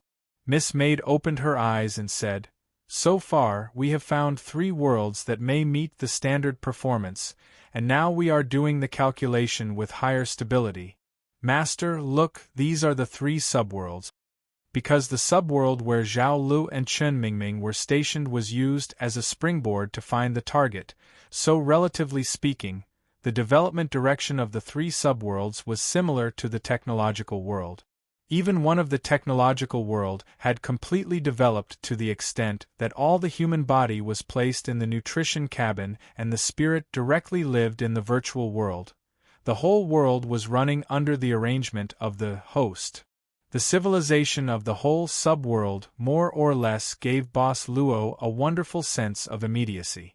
And the whole world was the object number 9 mentioned by Miss Maid. Luocio looked at it a few more times and found that the model of object number 9 had been made 4 times. It seems that you have made your choice. Boss Luo smiled slightly. I want to give you more choices, Master, Miss Maid said softly. Luocio thought for a while and said, let's use object number 9. If there is no problem, use it to open the entrance of the 3rd, Master God project. Miss Maid nodded and then said directly, if so, I want to go there personally. After all, we need to directly build the server in the subworld. The firewall of the host of the 9th subject's world seems to be very sturdy. Do you need any help? Luocio asked directly. The help he spoke of was naturally the method of direct purchase. But obviously, Miss Maid didn't like her master's wasteful behavior in these places. No, it shouldn't be a problem if I take Adam with me, but I may need to leave for a while. Boss Luo asked curiously, will it take a long time? The servant girl said awkwardly, I estimated that it would take a week. It's really a bit long. 1 week, Boss Luo. Luocio blinked. Ever since he met Yu Yi, they had never been apart for more than 3 days, let alone a week. Last time, in the subworld where Zhao Lu and Chen Mingming were stationed, Boss Luo waved his hand and used the ability of the altar to set up the server in one go. But this time, Miss Maid was the one who built the server manually. This was equivalent to going on a business trip. Boss Luo thought for a while and said, then don't worry, I can take care of myself. Of course, Miss Maid wouldn't doubt her master's ability to take care of himself. After all, before she met him, Luocio had already taken good care of the small home. I'm not worried about this. Miss Maid gently held the boss's palm and whispered, just thinking about leaving for a week makes me feel very lonely. Boss Luo smiled and said, it's still more convenient to use the critical door. Although she was going to another subworld, which was directly separated from the present world by a time and space, for Luocio it was actually just a door that could be opened at any time. Miss Maid obviously enjoyed the boss's answer very much, and her eyes became more lively. But if I take Adam away for a week, is there any problem with the channel monitoring here? Luocio asked doubtfully. I remember that the hosting program seems to be able to last for a maximum of 36 hours? Miss Maid said, You don't have to worry about this. I plan to wake up Eve before leaving. Luocio blinked. Eve? Miss Maid smiled and explained. Eve is an artificial intelligence created together with Adam. Master, didn't you go to my laboratory before? There is a warehouse underground, and Eve is placed in it. Eve and Adam. If it was created, of course, one of them couldn't be missing. This was probably a kind of pure perfectionism at work. This was really in line with the personal style of Miss Maid. Why haven't I heard you mention it before? Miss Maid glanced at Adam casually, then said slowly, At that time, I used the technology obtained from other subworlds. The evolution of artificial intelligence somewhat exceeded my original expectations. Later, some small problems occurred, causing some problems with the core of Eve. Even Adam was infected. Boss Luo glanced at Adam curiously and found that Adam was still seriously carrying out the task assigned by Miss Maid at this time. It seemed that he didn't care about them discussing this matter. Then, Miss Maid said casually, Later, I tried to redo the system several times, but I couldn't solve the core problem of Eve. I simply reformatted Eve and Adam directly. After all, it's just an auxiliary artificial intelligence. It doesn't require too much thinking ability. And after removing the core of intelligence evolution, the extra space can be used to improve the computing ability. Speaking of this, Miss Maid stroked her hair. Later, Adam became the current Adam you see. There hasn't been any problems in these years. As for Eve, it hasn't been activated again because of the surplus of labor. Boss Luo nodded. For the time being, he wasn't too worried about this matter. At this time, Miss Maid was talking about another matter. If they really wanted to build another channel of Master God Project, then the new subworld obviously needed to be stationed as Black Soul envoys. What do you think? Boss Luo asked directly. Miss Maid said, Recall the existing Black Soul envoys who are on vacation, or create a new one. As for the source of the foreign body, I have sent Taisetsu to the dimensional crack. Boss Luo thought for a while and said, If you want to recall the Black Soul envoys who are on vacation, do you have a suitable candidate in mind? I remember that Kintaro has awakened in advance, right? Miss Maid shook her head and said, The initial position of a Kintaro is to deal with customers who maliciously default on their debts. It's obviously not suitable to do a detailed job.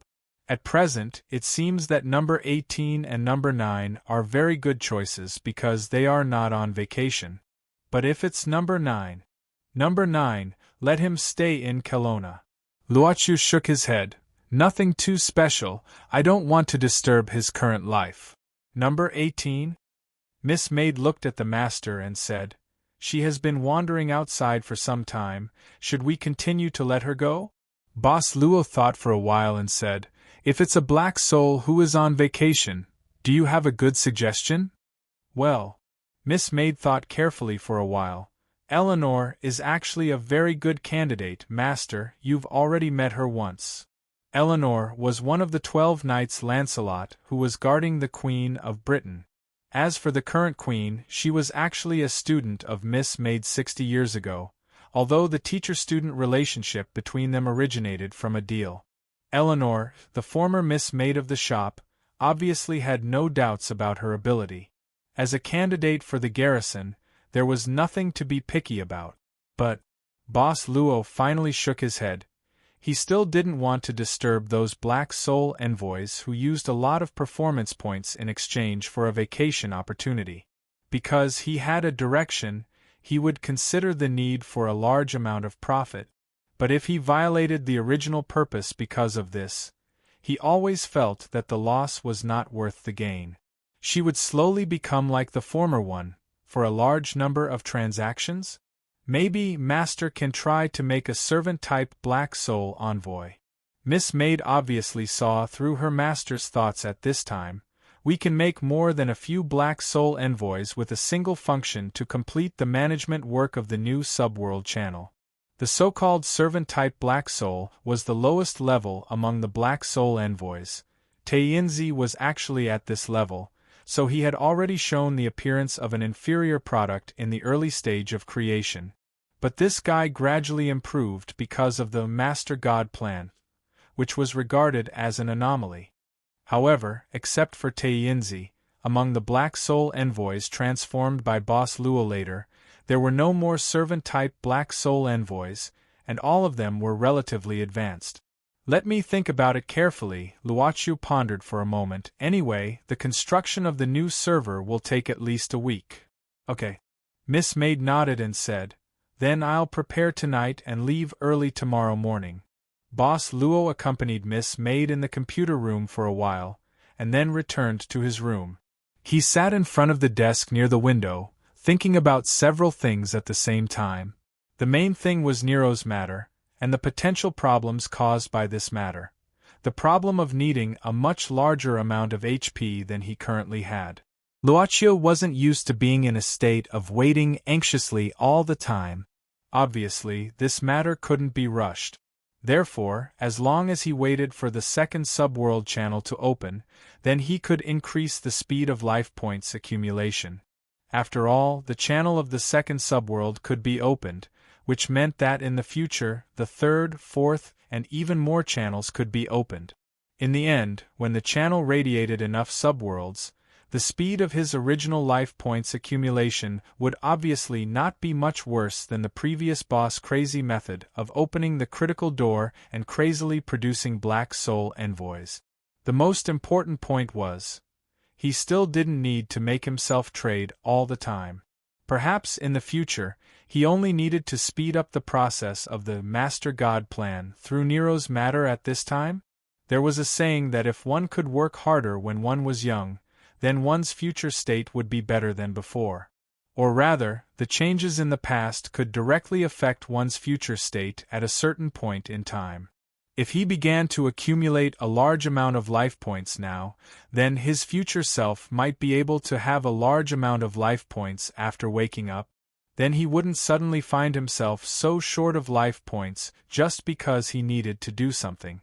Of course, the future process might not be so smooth, but this possibility couldn't be directly denied. Taking a step back, if he consciously began to accumulate a large amount of life points, even if he hadn't reached the future time point where he sent the signal to himself, if he encountered a situation where he continued to use a large amount of life points, he wouldn't be unable to withdraw them all at once. Thinking about it this way, perhaps he would encounter something in the future that required life points, but he couldn't solve it in the end, which led to regret.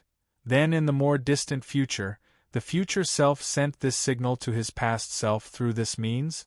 Luoqiu fell into silence all of a sudden because he realized that his rationality had become unstable because of the information of a future self.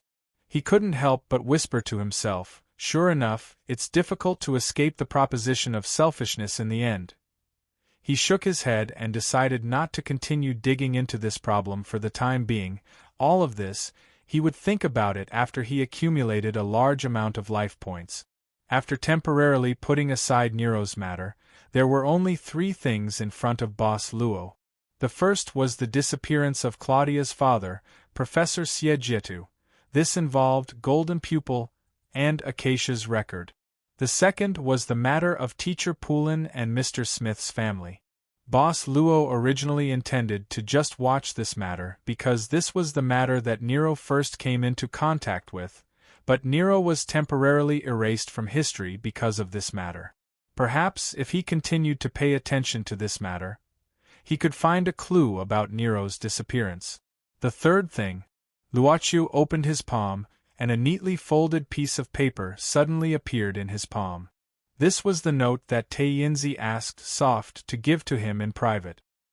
He saw the scribbled words on it.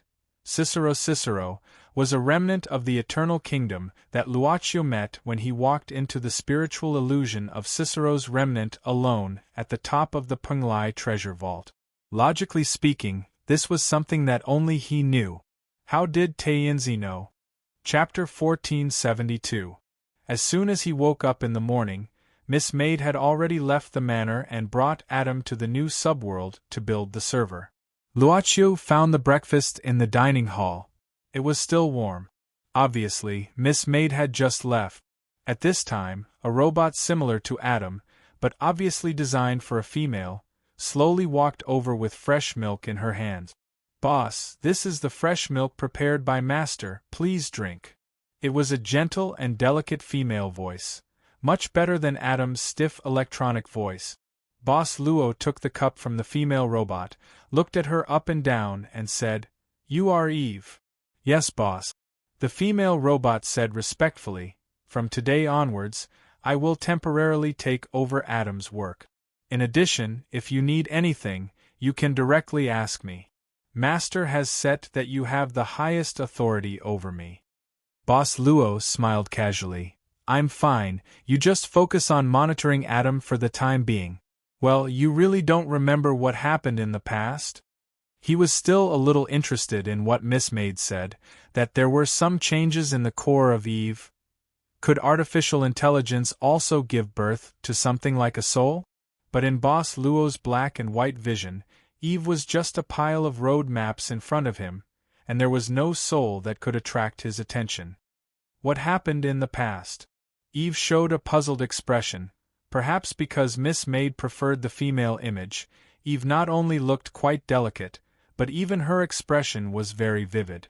If it were not for the obvious joints and gaps exposed on Eve's body, it would probably be easy to mistake her for a real one.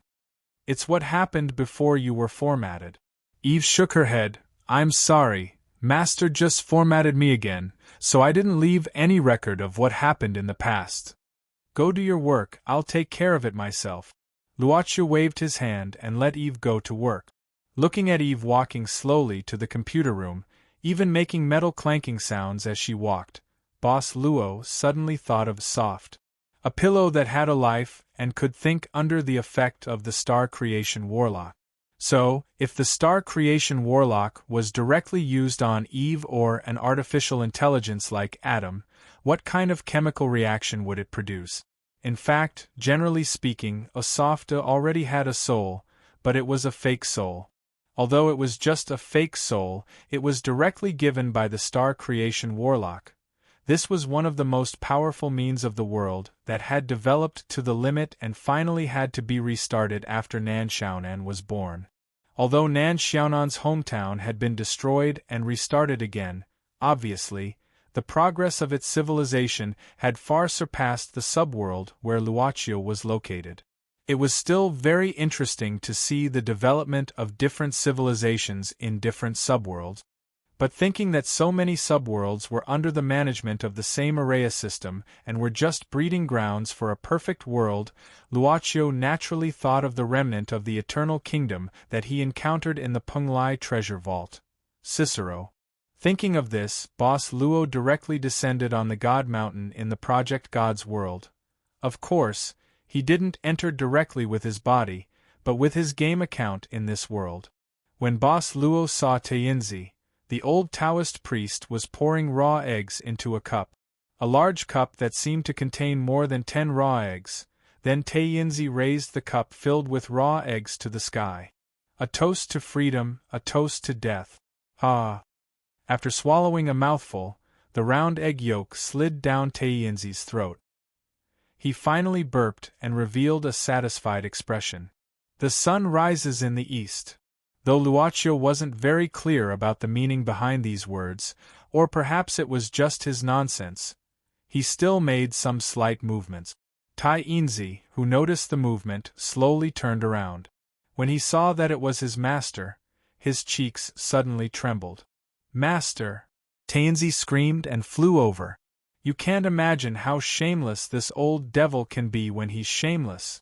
When Boss Luo saw the old devil crying and snot and was about to fall on his lap, he instinctively gave Tainzi a holy judgment. This was the unique skill of Boss Luo's game account. In short, it was the only world-class skill that couldn't be replicated. At this moment, a terrifying lightning bolt suddenly appeared on the main God Mountain. It was like a huge light pillar, and all the creatures on the sky continent could see it. As for what kind of effect this huge lightning bolt had on the main God project, that's a story for later, so let's not talk about it for now. Taiyinzi, who was hit by the holy judgment, was lying on the ground. The HP bar above his head had decreased from the initial purple to the second last green bar. It was almost the last red bar. If another holy judgment were to come, this lunar lord god, who many players had only seen once in the beginning of the game, was only a legend until now, would be directly hit with GG. By the way, in the Project God world, all items had their own inherent HP, which was the HP bar. When the HP bar was emptied, it was equivalent to dying once. Even Taiyinzi, who was the main god, was no exception. This was the patch that Yi added in the later updates of the game. In addition, the combat power calculation system that Boss Luo asked Miss Maid to develop in the modern world was also added to the world of Master God Project. In short, the current game world was completely different from when it was created at the beginning after several version updates. Holy Judgment was a skill that Boss Luo's exclusive account always had. Miss Maid's exclusive account also had a skill that corresponded to Holy Judgment. It was called Heaven's Punishment. Master? At this time, Taiyinzi was crawling on the ground, and his HP bar was almost red. He could not help but experience unprecedented pain, and then there was the fear of his soul. In his impression, his master had always been very generous, but this was the first time he had used such a heavy hand. Boss Luo thought at this time, he said, I didn't do it on purpose. I just subconsciously opened the skill panel and found that only the Holy Judgment was activated, and the others were not unlocked yet. In all honesty, Boss Luo only intended to use a normal attack to push away Taiyinzi's flying attack, that was all. As for why the initial skill was not a normal attack, but an ultimate skill, Taiyinzi opened his mouth, and then his face was pale as if he had swallowed a live mouse. He said in a trembling voice, I think this is probably the panel that the black elegant Miss Yi managed for Master? At the same time, Taiyinzi even carefully observed Boss Luo's surroundings. When he found that there was no one following Boss Luo, he was slightly relieved. To what extent could a person be two-faced? At this time, Taiyinzi finally had a new understanding. Even if he did not see Miss Maid beside Boss Luo, he had the fear of living under her control. After living a carefree life in Main God Mountain for a period of time, he almost forgot the pain of being controlled by this fear. The stomachache. Stop joking. Boss Luo shook his head at this time. Take this as your punishment for leaving without permission and instigating soft. This punishment was too heavy. The damage of the Holy Judgment was real. His HP bar was also reflected in his body that was almost red. At this time, Taiyinzi only felt that his vitality was greatly damaged. It would take him at least 300 to 500 years to recover. Of course, if he used achievement points to treat it, he could recover immediately. The key was that Taiyinzi's achievement points had always been very short. He was actually a stingy character. He was indeed a Black Soul Envoy of the worst quality. Later, after he lost the body of the Black Soul Envoy in the Penglai treasure house, he was given a new one, but it was still the worst version. Even though it was the worst version, it couldn't match the benefits he got as a participant in the Master God project. Today's body of the Black Soul Envoy was made by his efforts to upgrade liver, and it had reached the level of an intermediate Black Soul Envoy. Taiyinzi's cheeks suddenly twitched. At this time, he was almost the same as when he was first turned into a Black Soul Envoy. Taiyinzi felt that his efforts in the past year were all in vain, but he did not dare to say anything. He even felt deep despair about the 1,000 years of debt he had to bear. Master! Seeing that this old ghost began to cry shamelessly again with snot and tears, Boss Luo slowly sighed. I came here alone today, not to watch your performance. Why did you lead me in through Mian? Taiyinzi heard this and immediately became spirited. After all, he was an old ghost. Luocho said alone, which gave him enough information. The note he left for Boss Luo succeeded in getting rid of the black-hearted maid and came here alone. Master, you don't know. Taiyinzi quickly got up at this time, wiped his face and spat. Since the second channel was opened, the two newcomers didn't know the rules at all. They blocked the entrance of the second channel and did not send players to me for reincarnation. They even secretly supported new gods and churches in the lower realm. Master, these two newcomers really have ulterior motives. They want to do big things. Boss Luo was silent and looked at Taiyinzi expressionlessly. He probably didn't know that in the later versions, Taiyin God was set as one of the final bosses to be defeated by Miss Maid. As for the new gods and churches in the lower realm, naturally, it was to prepare for the future battle of the gods. Taiyinzi spat. Master, please believe me, I'm not snitching. My loyalty to you can be seen by heaven and earth, and the sun and the moon can shine upon it. Okay, if there's nothing else, I'll go back. Boss Luo waved his hand and interrupted. Taiyinzi instantly knelt down on the ground and crawled forward. Master, this old Taoist is running out of food. If the two little b asterisk stards keep tormenting me like this old Taoist won't have a good life. You see, I was the first one to follow you. Even if I didn't make any contributions, I still worked hard. Master, I feel bitter. He was just like a eunuch who cried in front of the emperor. How did this guy catch Tai by sword immortal's attention and become his disciple? It was an eternal mystery. Don't cry. Tell me about Cicero. Boss Luo shook his head. As for your matter, I'll think about it later. Seeing Boss Luo slightly open his mouth, Taiyinzi immediately stopped wailing, as if there was hope, and quickly got up. Master, let's talk in private. Luoqiu had no choice but to nod. After that, Taiyinzi brought Boss Luo to his sun-viewing cloud platform and ordered the servants to bring out delicacies. Until the extraordinarily patient Boss Luo couldn't help but frown, Taiyinzi awkwardly ordered the servants around him to leave. He faced Boss Luo and said seriously, Master, I actually don't know who Cicero is. Luoqiu glanced at him and silently opened the skills panel. Taiyinzi couldn't see these, but he changed the topic. This name suddenly appeared in my consciousness. In fact, other than the name Cicero, many strange things have appeared in my consciousness. For example, something like the Eternal Kingdom, something like the Eternal Earl, and so on. Boss Luo paused the activation of the Holy Judgment skill. He suddenly blinked and said indifferently, When did it start? Do you know the reason? Taiyinzi thought for a while and said, I don't know if Master remembers that when I was in the Punglai treasure house, I was plotted against by a scoundrel, and my black soul body was snatched away in the end? Boss Luo nodded. Taiyinzi continued, When that despicable person took over my black soul body, he actually used some kind of device. I think these strange things in my consciousness are very likely to have penetrated from the depths of someone's consciousness during that exchange of possession.